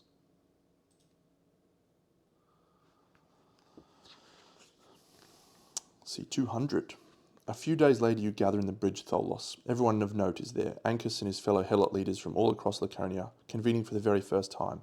Cyclops elders like Calmanes, and the more militant youths like Serapion, and more than 24 Simici officials, Archons, Ecclesia delegates, and a few Sinoi Koismosis agents, including the aged spymaster Siagra, an eye patch covering the eye she lost in the Black Nadir battle.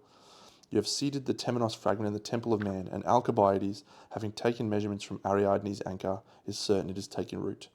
Next time you knock at the Nietzschean's door, he won't be going anywhere, but you still have to knock. We think we have noticed a weakness, Siagra says. During the Black Nadir, we have noticed the monstrous being falter when some of our forces engaged the Nietzschean inside the temple. The reverse was true as well. A direct blow to the monster threw the man off balance, if only for a moment. In other words, the Nietzschean struggles to focus his attention on 2 separate battles at once. That makes sense. He's still just one man trying to control 2 bodies at the same time. He needs to split his attention. And you realise with grim satisfaction, are not one. You're many. Many minds, many bodies, many perspectives working together. The Nietzschean's true weakness is not his split focus, it's his misguided notion of strength. We need to hit both the monster and the man at the same time. And so it is decided, and the messengers are sent, and your alliance is beginning to come together. You thought the defeat at the Black Nadir might have broken their spirit, but the opposite is true. Facing the worst the Empire has to offer and prevailing, and seeing the Argo run has run the cruel gauntlet and emerge victorious has instilled in them a sense of purpose greater than any lofty words could. In truth, the shared experience has made the disparate factions grow even closer to you and to each other. Finally, they stand together. Your gaze slips to the horizon where dark clouds mingle with the toxic smoke over the Spartan capital. There is still an entire Imperial army in the fortress between you and your target, and the Nietzschean, once he realizes he's been pushed up against the wall, will give you no quarter. There will be no room for error here. Once you commit, there will be do or die. Archiving the Bearing Gifts story card and read side 4A. This stand together. I'm just going to show you this picture because it's sick. The Nietzschean sitting on his Temple of Man. Return to the Voyage phase. Great story. Stand together. We perform a Divine Surge. Immediately place 1 token here on this card for each refugee you have. Archive this, go to 4A. So we have no refugees, but we did gain 1 in the story. And then immediately place a number equal to the sum of all factions' diplomacy bonuses. Halve the noted resistance strength from 2B and place that many additional. So we have 13, so that was 7. And then our diplomacy bonuses, we have 1, 2, 3.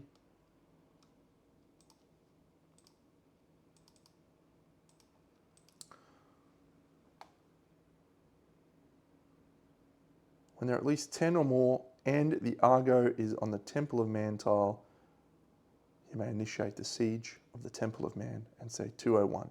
The more glory you have here, the stronger your allied force will be during the confrontation. How exciting. We're into the final confrontation. But before we can do that, we have the sadness of a wolf among you. Where is the Doom card here? Hateful Seeds. No. Black Nadir. No. Ill Fate Marshalling. 106 we have to read for Ill Fate Marshalling.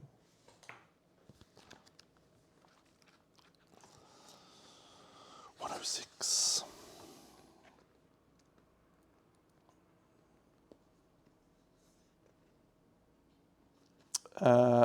I won't read this so as to not spoil it for anyone else.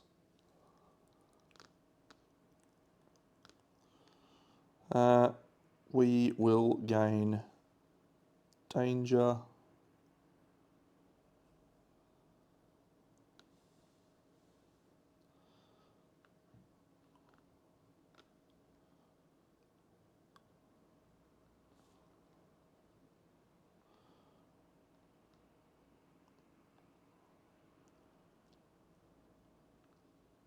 Oh, subtract -2 fate.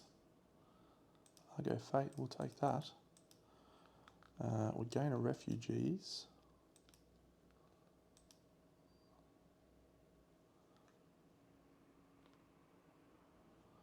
Any Argonaut can gain 1 rage. Telebarcus.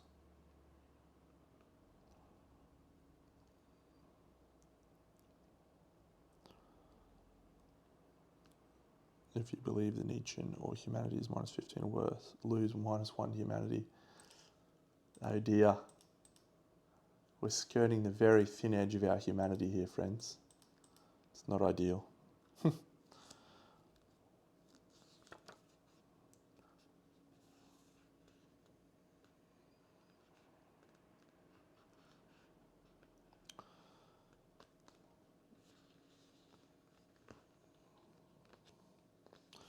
Okay, tally up the number of support marks you have.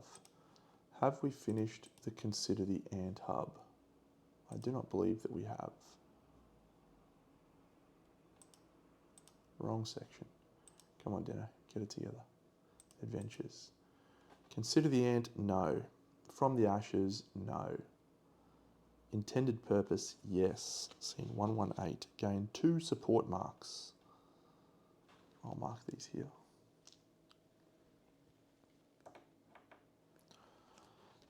If Helot's diplomacy is 8 or higher, I think we're short by 1. It is by 1. Oh, we gain another glory too.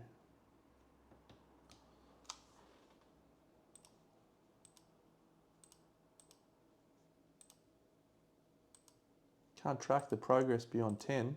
That's annoying. All right, we're at 11 progress.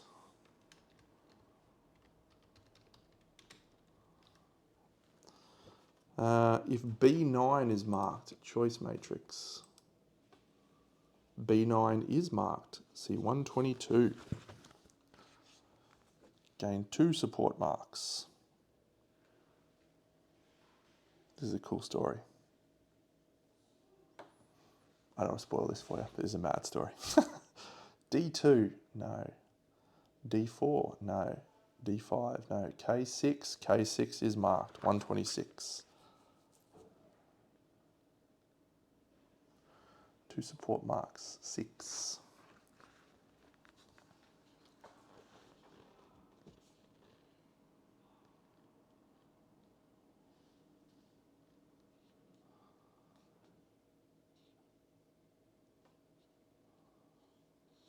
$121, 7.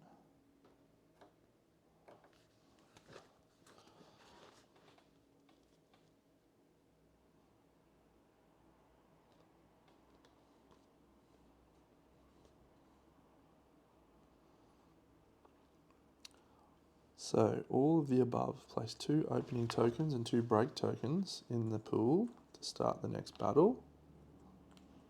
Great. Plus every Titan starts the next battle with the roused. During the next battle, at the start of each round, you may place 1 fire token in the Kratos pool. How good's that?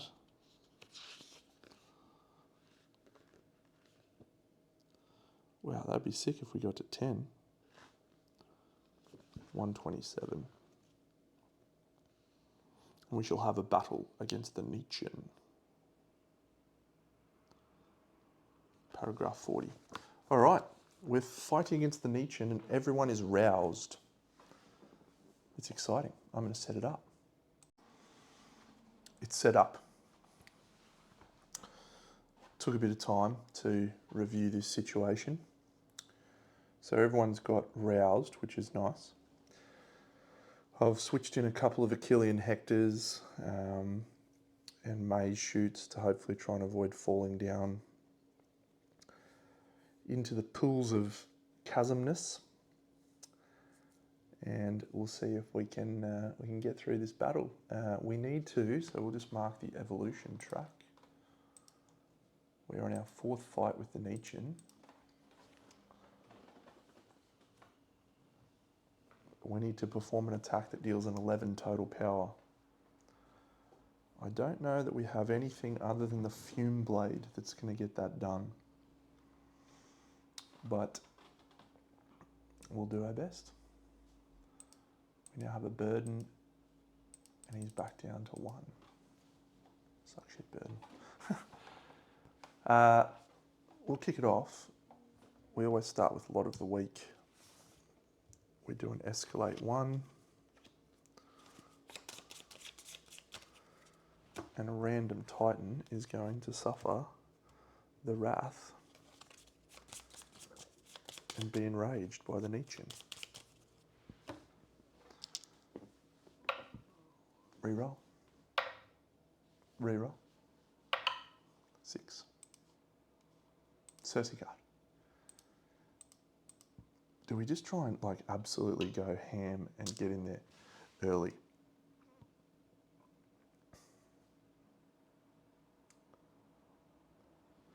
We'll just make sure we've got everything here for the Nietzschean's turn. They managed to get through. Signature. Combo break. If the Nietzschean has 6+ wounds, sword combos cannot be broken. Fire combos cannot be broken. Awful.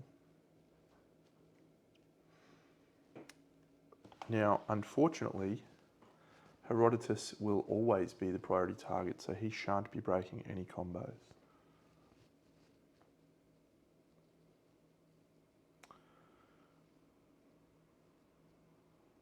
We're a chance. We're a chance.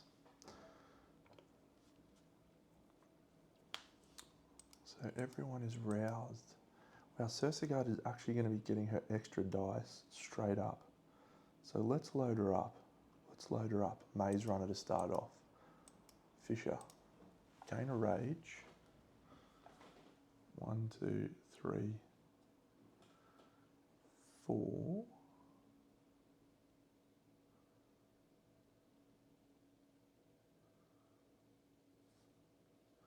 No, she'll go in the front. So she's going to swing with the fireboat. Gain a rage. And there's 2 tokens in the pool right now. So that fireboat is +1, +2, needing a 7. If this plan comes off, it's glorious. We will... Do we put 2 more tokens in the pool? No. Yep, we will. We'll put 2 opening tokens in the pool. Boom, boom. Come on, fireboat. 4 is not enough. Spend a fate to reroll and be very upset. 7. Firebolt. The Mask of Smoke. The Nietzsche moves 4 spaces directly away from the attacker. Boo. It's a 6 though. But the fireboat is black, white, and red. There is 3 break tokens in the pool. We get it done. Wow, how many do we actually get here? 1, 2, 3, 4, 5, 6, 7, 8, 9, 10. Oh my god. It doesn't have... Damn. We nearly did it with the first swing with the fireboat. Could you imagine if we did that? That would have been a lot of setup for a very disappointing turn. Fireboat adds 3 fire tokens to the pool. We have Overbreak 2, we have an opening, and we have a break token. And we have Daze, and we have Reposition.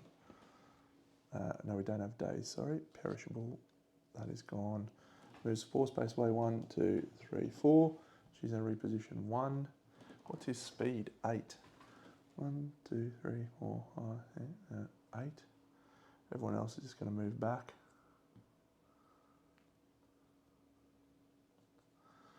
1, 2, 3, 4, 5, 6, 7, 8. Move back 1 more space.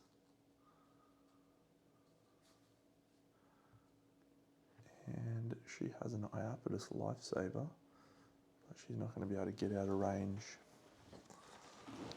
It's a shame. Mask of Smoke, wounded. At a level 2. There's plenty of break tokens in the pool right now. We have 3 break and 3 fire in the pool. The next attack, let's see if we can do it. It's the primordial turn. Rend, Titan in blind spot, last to wound in range. It's going to come in. Do we... Yep, we will use Fisher's Iapetus lifesaver, sorry, to exhaust that. She will move back 2, 1, 2, just brings him closer. 1, 2, 3, 4, 5, 6, 7. So he goes to there. And Rend, move and attack. Fate is not 3 or higher. I'll do this so we can all see what's going on. So it's 3 on a 9. 1, 2, 3 on a 9. Each Nietzschean attack deals 1 less because of stay your hand. So we've blocked 1, 2. We've got some dodges. No, 1, 2.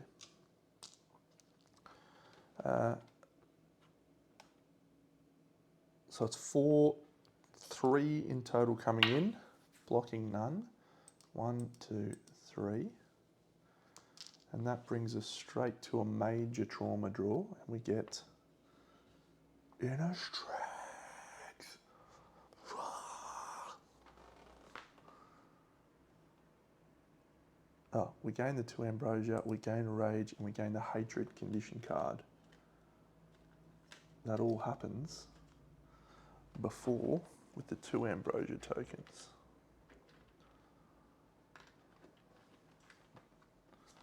She's here, 2 ambrosia tokens.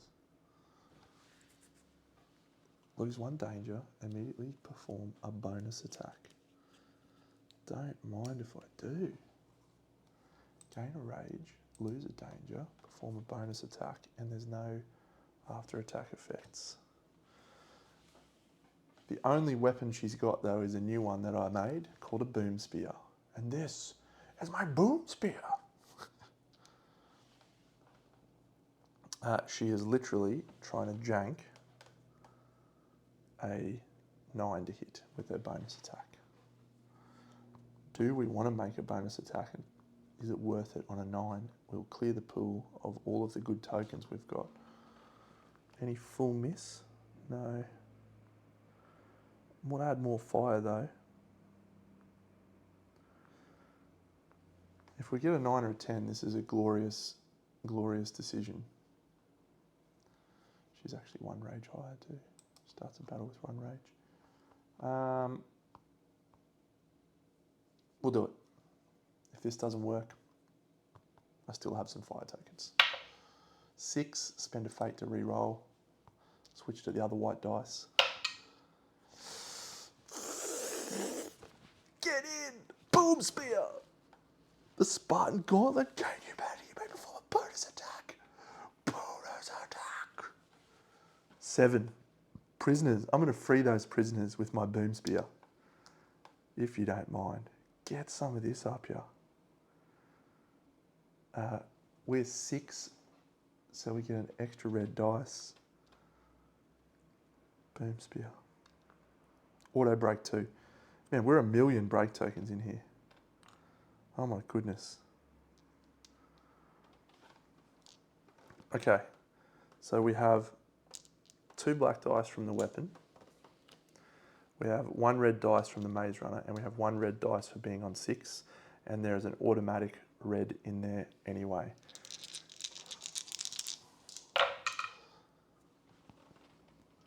So we've done 1, 2, 3, 4, 5, 6, 7, 8. So that is enough to wound. We gain a humanity. And we may perform a bonus attack. Clear the pool of all the break tokens. However, lose a fire, but then we gain 2 fire.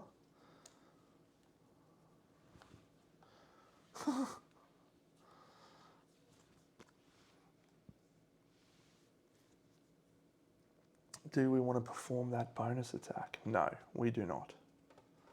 At this point,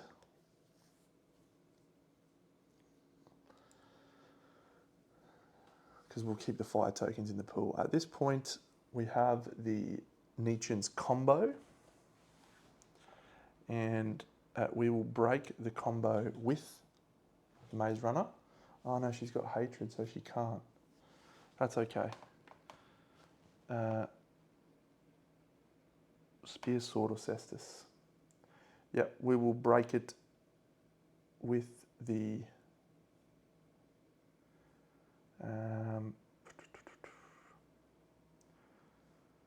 spear, sword, or cestus. So it has to be the fume blade, it has to be the logic breaker. She will use the pursuer ultimatum. Cersei guard, gain a fate. She will move 1, 2, and she will exhaust the fume blade to break the combo. Then the Nietzsche is going to do his measure of worth end of turn signature, which is once again just going to attack the Maze Runner. Fisher. 3 on a 10. 1, 2, 3. Block none. 3 hits. Deals 6 danger. She can block that with a black dice. 6 danger. She takes 6. She flips a grave trauma and gets There Will Be a Reckoning. Add the You Died Horribly to the horrible deck. Oh dear. Anytime she survives a major grave, she gains a evasion token. You Died Horribly. It's already in there, I think. And then it is knockback 8.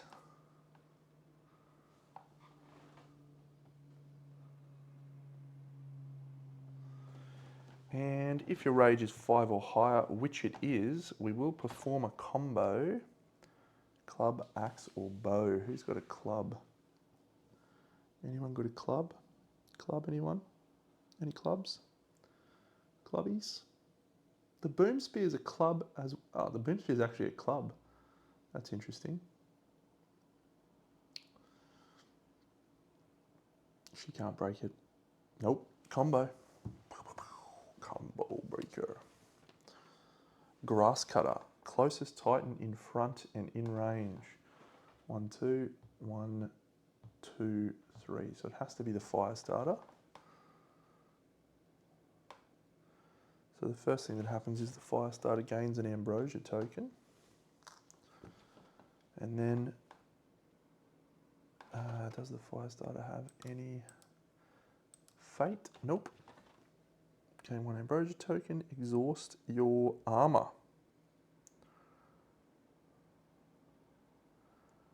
That's a shame. Grass cutter.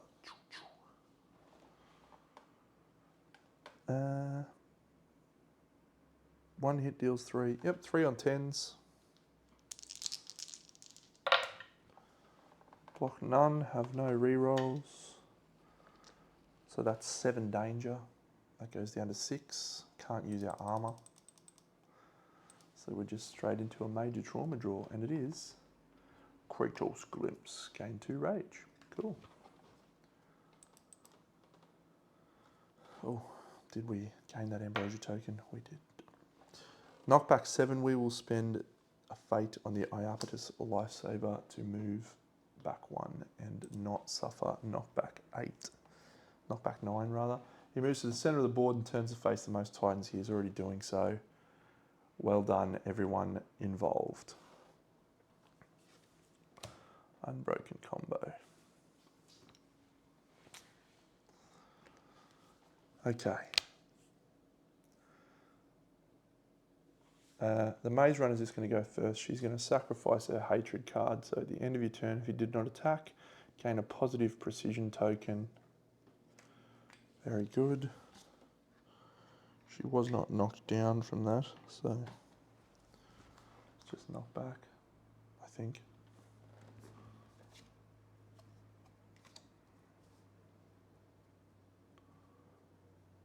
Yeah. 1, 2, 3, 4, 5, 6. Oh, she can actually make it with the boom spear. 1, 2, 3, 4, 5, 6. We might actually consider that. So we won't do her just yet. We will instead do the logic breaker, I think. Circe Guard.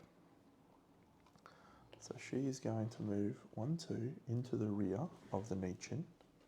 We're going to add 2 tokens to the pool, hit tokens. And we're going to unexhaust 2 gear cards, which will include the Fume Blade and the Muck Armor. No, we'll unexhaust the Pursuer Ultimatum. Then she's going to spend an Ambrosia token to whip the Fume Blade over to its hidden side. And we're then going to make an attack with the Fume Blade in the rear of the Nichin and hope like hell we can roll a hit, because this could be the hit that destroys the Nichin for this fight. It's a 5, 6, 7, 8. She's 1 short. Come on. Fake to reroll. Come on, please, please. Oh, there's actually another fire token in the pool, I just remembered, because everything sets on fire. in the thing, Deno.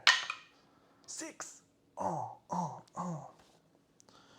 6, 7, 8, 9. That is all we needed. Another fire token in the pool. All right. Did I do... Yep.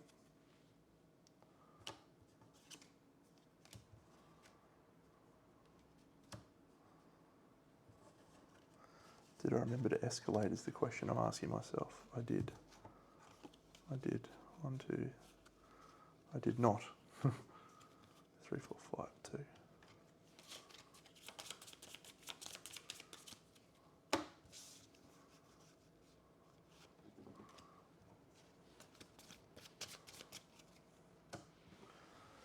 Okay, this is a huge roll. We're in the rear, we haven't crit. Oh, this is the fume blade location. We did a crit on this already. We've hit, we have 2 reds from the fume blade. We have an additional red from the logic breaker. We have an auto break from the logic breaker. We have another red at being level 5 because we have roused. And then we have an automatic power from the actual fume blade. We are not at 7 danger, so we do not get precise. We do have armor piercing, which is irrelevant. When on a rear space, which we are, gain an additional power. We have just gained 2 power. Oh, I forgot the +1 precision from the fume blade being hidden, so the first one actually hit.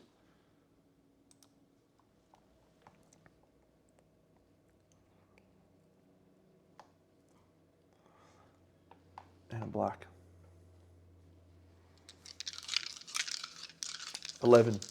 11 required, or 8 to just do the wound. Oh, we've come close. Come really close. 1, 2, 3, 4, 5, 6, 7, 8, 9, 10. 2 power rerolls. Oh. 1, 2, 3, 4, 5, 6, 7, 8, 9, 10, 11, 12, 13. Power 13. Now the question that we have, this is optional, I think. You may defeat it, I believe. You may proceed to Aftermath, show me your power. However, we can keep chasing wounds and try and get up to a secret card. I don't want to lose any Titans, so we'll just take that. Socket Trebek. Defeated him. Number 40.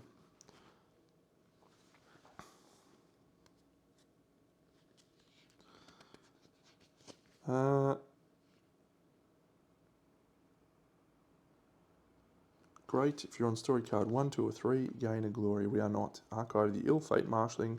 Read the side 3A of the Wolf Among You Doom card. The Wolf Among You Doom card adds a special card to our deck. And it is not a fun one. It is a private lesson. Well, we did our best, friends. We did our best, and our best was enough. So I'm pleased with that outcome. It was pretty good. We will add the cruel lesson into our pool. We'll set everything up. Good work, team. We survived. And we're going to hopefully take us all the way through to Temple of Man, where we will be ready to face the Nietzschean on his home turf. Maybe. I don't think we'll make it there this story phase, so we'll have one more battle that we need to fight. Let's just read the Wolf Among You, 3A. All save ability rolls suffer a -1 penalty. We do have 1 Doom carryover, so we have to see 99, 99, Unmask the traitor.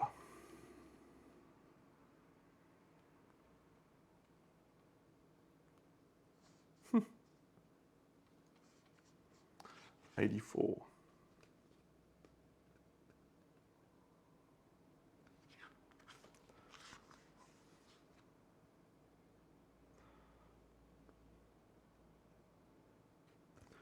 Gain of glory. I'm not going to tell anyone that story, but it's awesome.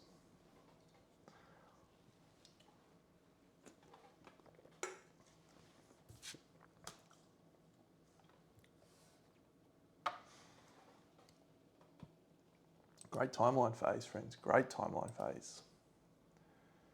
We're going to move. We can't move across to 41, so I guess we'll move up to 34, which is another one of our explored tiles.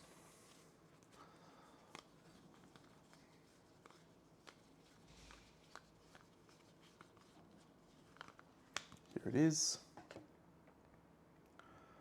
We have already done the R&R there, so we gain no benefit from that. We'll mark the timeline. We have a combat research. The combat research we will do in a second. Let's just shuffle these. 5 relief resources. Yeah. And our little friend Roly Ball of Doom moves. 4 War Trireme resources and our Roly Ball of Friend removed. We did lose 3 Argo Fate from the Nietzschean. Lowest dude gets a node. And we got the resources, which is 2 Violent Ambrosia and 1 of those. 1, 2. And Skin of Malice, 1 of those.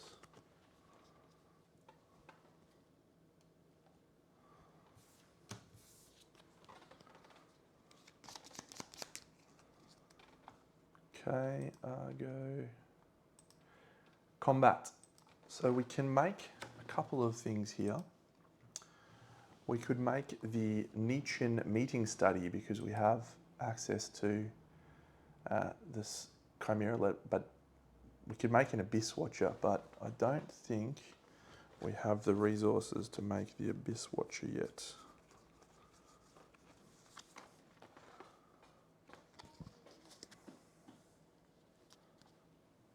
Dreamwalker Titan, 6 Living Abyss. No. I forgot all Argonauts. Lose there. Staff.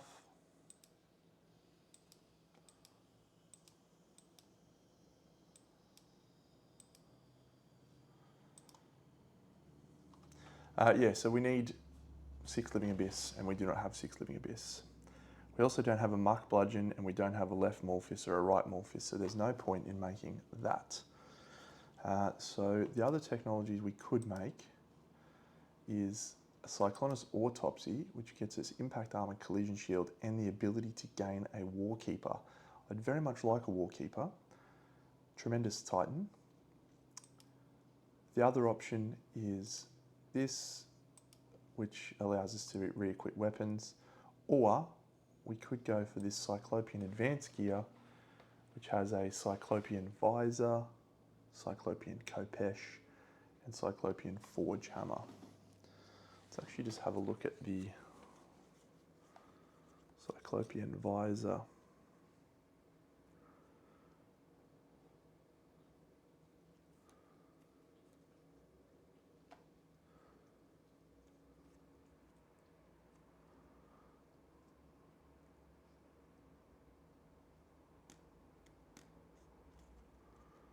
Cyclopean Khopesh.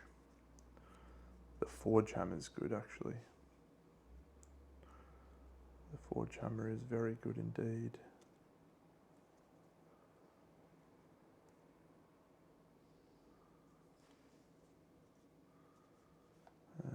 Carvacopus is good too. Actually, it might be time to retire the puzzle axe and go for the Carvacopus.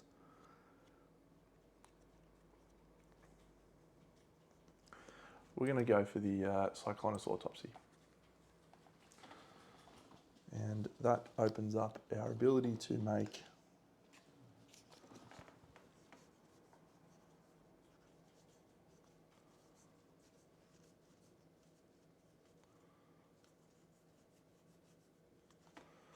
collision shield, impact armor. You may reduce knockbacks and pushbacks by 1. I like that. It's not as impressive that it doesn't provide any other armor benefit, but evasion can be good when stacked in the right way. Collision shield, and this is the go. You may reduce knockbacks and pushbacks and block. So let's go over and see if we can make a collision shield or 2. What do we need? Cyclopean metal, 7. I guess we're facing off against a Cyclops right now, so that's good. Cyclonus, I should say. Okay, so that's done. Timeline. We'll move to 60, our Earthshaker that we can't actually use because we have a crippled one. We're going to move up to an unexplored location on our map, and that is 27.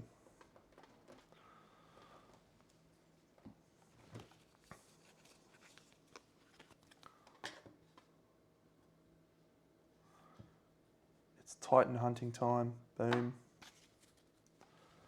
We don't need a Titan. There is a hub adventure. That's good. We will do a hub adventure. And we will shuffle this. We're in story 4 now, so. Ambrosia spill. Do we have more than 26 ambrosia? Oh, hang on, do we have the ambrosia technology yet? I don't think we made it yet. Great. We lose 22 of these and we lose a hull. Great. Great. I love that. Happy. Happy as Larry. 5 War Machine resources.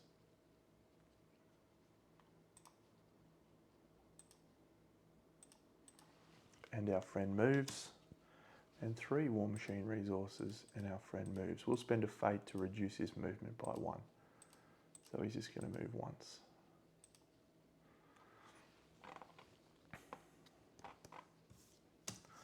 Ambrosia spill is removed until the next timeline battle.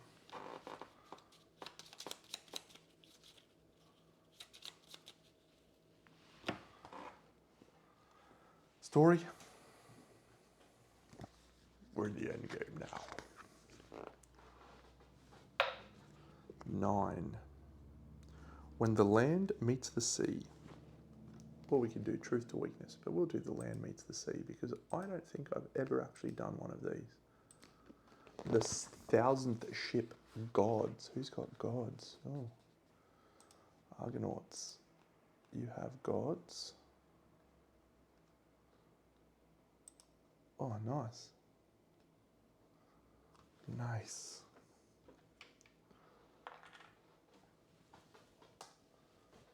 And you have no gods, you have no gods. Castoff has gods. Oh, both of them have gods. We'll go spewed by the abyss. The tide is turning. You can taste it in the air. Soon this war will end. The realization leaves you with a strange relief. A strange feeling. Relief mixed with an existential dread. For if the war ends, what comes next? The Spartan city of Kari is teetering on the edge too. It has been exploited since the very beginning of the Nietzsche's reign. Draft after draft has claimed most of its men, from adolescents to elders, its population now reduced to mostly men, women and helots brought in from abroad to work in the heavy black industry.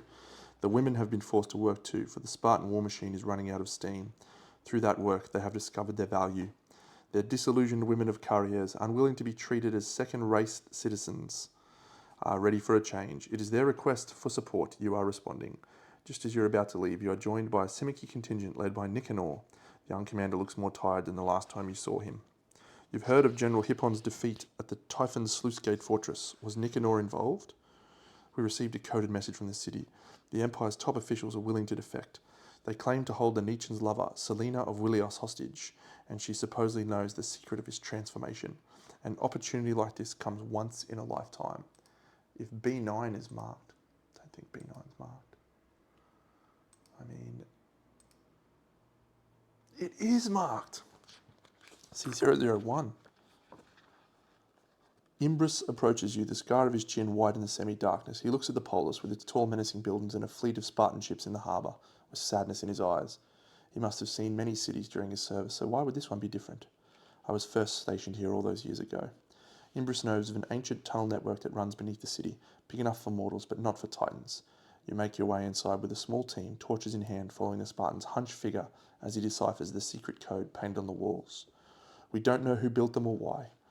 We used to meet them with our sweethearts, unbeknownst to our superiors. There is a hint of redness in his cheeks and you chuckle. Who would have thought the old soldier could be bashful? Didn't know a thing about life back then. Thought I was invincible just because I was young and strong. He quiets at a crossroads as he looks at another symbol and picks a tunnel to the left. Subtract -2. Return to the 1,000 ships adventure. The least likely Argonaut gains the Forbidden Love Nemos card. Gain 1 glory.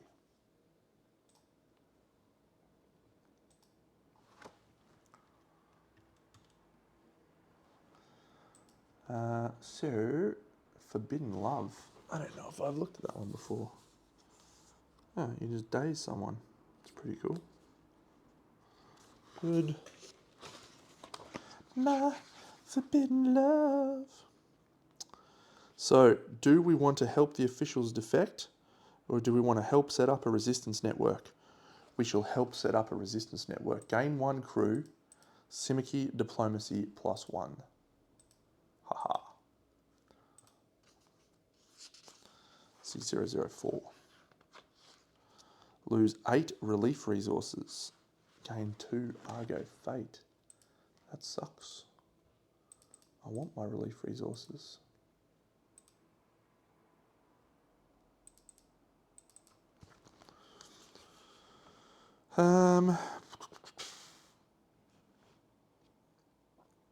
I am Helenos, she says. I intend to liberate this city. Helenos, I took the name of my brother. It throws off the Nietzschean dogs, for they would never think to look for their enemy among the lowly widows and families of their veterans. Who's weak now? She adds with a deep-seated anger. We've brought the supplies you asked for, the party leader says. It should help establish your movement. What I want from you, Argonauts, is to burn the Nietzschean armada to the ground and spread the cinders to the 4 winds, while my sisters and I slit the throats of every goddamn Spartan man in this polis. You are taken aback by the ferocity and mercilessness of her words. She sees the empathy painted on your faces and scoffs. Do not look at me like that. I am not weak. I survived. As a young girl, I was taken to be the Nietzschean's next plaything, then replaced by another and discarded. One in an endless line of abuse. She turns her cheek, displaying her scar. A parting gift. They treat us as things, not people. As long as even one of them still breathes, we will never be free. Do we burn the fleet, lose your humanity? Or do we offer other types of help? We will offer other types of help. Gain 1 refugees. C14. This is not the way, Helenos, the party leader says. The resistance leader looks at your crew, her gaze lingering on the old priest, Alcibiades, and the other men around you. So I should just listen to you instead of the Nietzschean? Is that so? No. We will not tell you what you must do, just what we won't, the party leader says calmly, firmly. We will still offer you the resources we have promised, as well as medical assistance and a place on the Argo for any who seek refuge. We will even help you fight. We just won't become assassins and butchers. Helenos scowls at you, but there is a gleam of understanding in her eyes. She nods slowly, realizing there is no use in pushing you. As you leave, she whispers, there is not even a shred of good in him, just a husk and an endless abyss. Mark P3.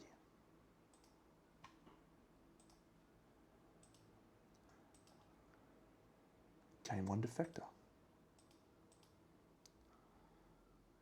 Random Argonaut gains the Roused condition card.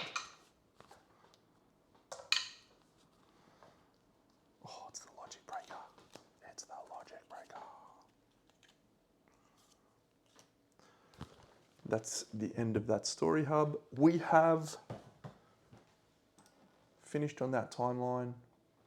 We will again move up to tile 20, where we've gained another glory. We have another hub adventure. We have a Spartan stronghold. We'll gain an Argo Fate to make a test. No, actually we won't, because we are really unlikely to pass that test because we have a -1 penalty. We'll lose a crew for that Spartan stronghold. We'll do our exploration draw. Gain 5 war trireme resources.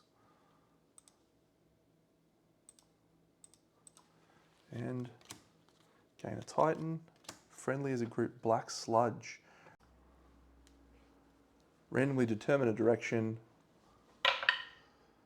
Reroll that. North, east, southwest. Reroll that. 5. Never eat soggy wheat picks. 1, 2, 3, 4, 5, 6. Place an ambrosia token there. We can't go backwards. Discarded after the next timeline battle. Gain 3 War Machine resources.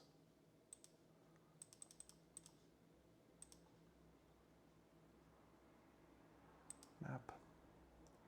Moved up to 20. And our friend's chasing us hard.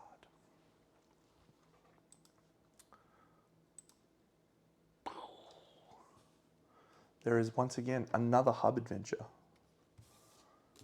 And at the end of this round, we will have all of these wonderful cards back in, which means that goes away.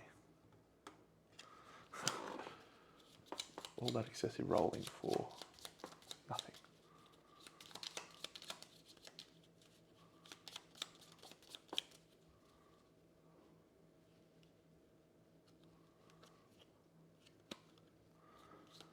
At some point, I should probably consider sleeving these cards.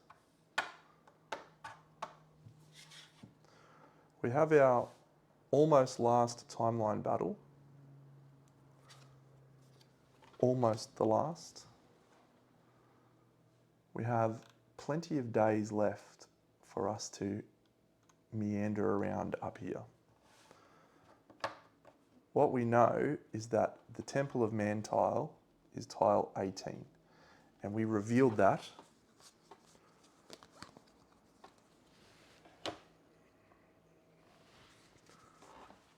when we moved into this next final battle card. So this is the Temple of Man. So if we want, we could move straight in and attempt to fight the Nietzschean right now, basically in 2 turns' time, and end the campaign. Or we can continue to roam around and try and potentially level up the Remembrance. If we can get 2 killing blows with Remembrance, we'll gain the Bellerophon, which could be very cool. Alternatively,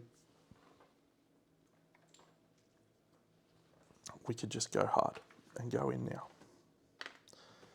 The smart thing to do, and I say this with experience, is to float around and maximise as much time as you have up your sleeve to build up your equipment, build up your weapons and armour, and give yourself a chance in the final battle.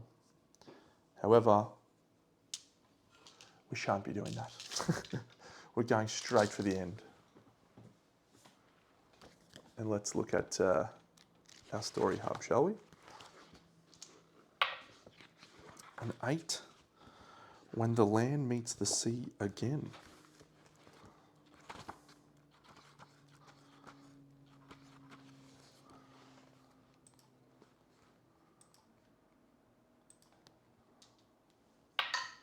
A 9. People of the herds. Heritage.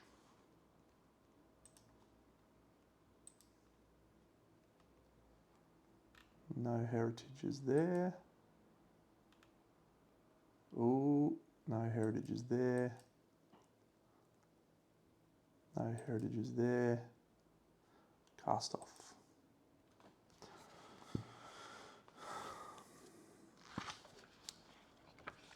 Desolation stretches as far as the eye can see. The dry red soil, already barren, is covered in puddles of thick black liquid. In some places, the sludge is so deep that a stray cow could be swallowed whole without leaving a trace. Kebriones sighs. It's like this everywhere. His voice breaks, and the giant does his best to hold back tears. He grabs the edges of the dark cowskin he wears like a makeshift chiton. His clan used to have some of the biggest herds. Their animals were renowned for their ebony colour. As ambrosia pollution spread across the land and war demands grew, they were hit the hardest. My brother entrusted me with the task of moving our people to a safer place. We have begun packing, but there is so much to do. I just can't ask them to move to the mortal cities overnight. We should take our time, make sure we don't forget everything.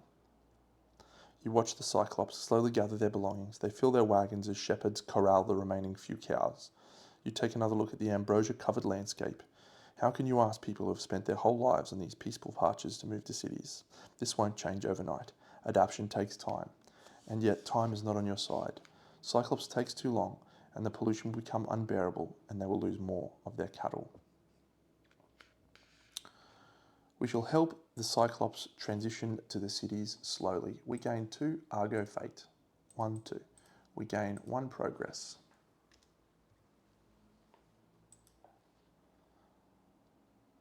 Cyclops goes to Diplomacy +1. And in case I cheated before, we are now allied anyway. So. C42.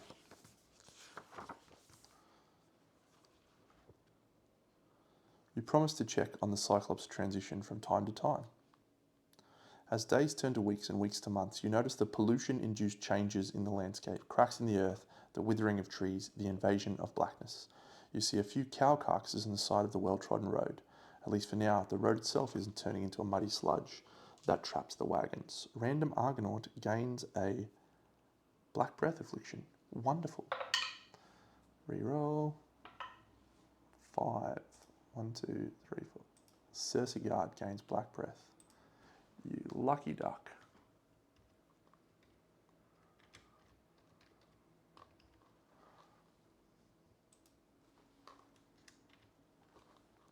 Come on.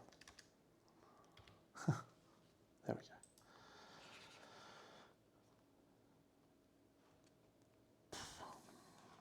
Still, during this endeavour, Kebriones never loses hope. Despite his sorrowful eyes and the way his lip wobbles every now and then, he becomes a pillar of strength for his people, determined to get everyone to safety in time whilst preserving their cultural identity. It takes much effort, but you return from the last trip. Kebriones awaits you at the edge of the city, where the final wagon finally comes to a stop, and the Cyclops unload it. We would never have been able to do that without your help, Argonauts. Thank you. You have given my people the opportunity to start anew without sacrificing everything. Please, take these. Many of our cattle didn't survive the trip. He gives you several packages of fresh meat. Will you be all right? When my brother returns, we will figure out what to do next. He sighs as he looks at the city in front of him. It will not be easy, but we will manage, as long as we stay together and remain true to ourselves. You shake his hand and hope he is right. Gain 7 relief resources or 5 Cyclopean metal. We're about to fight a Cyclops, so we'll take the relief. If B10 is marked, I always go to that one, choice matrix. It's not marked. What would have happened if B10 was marked?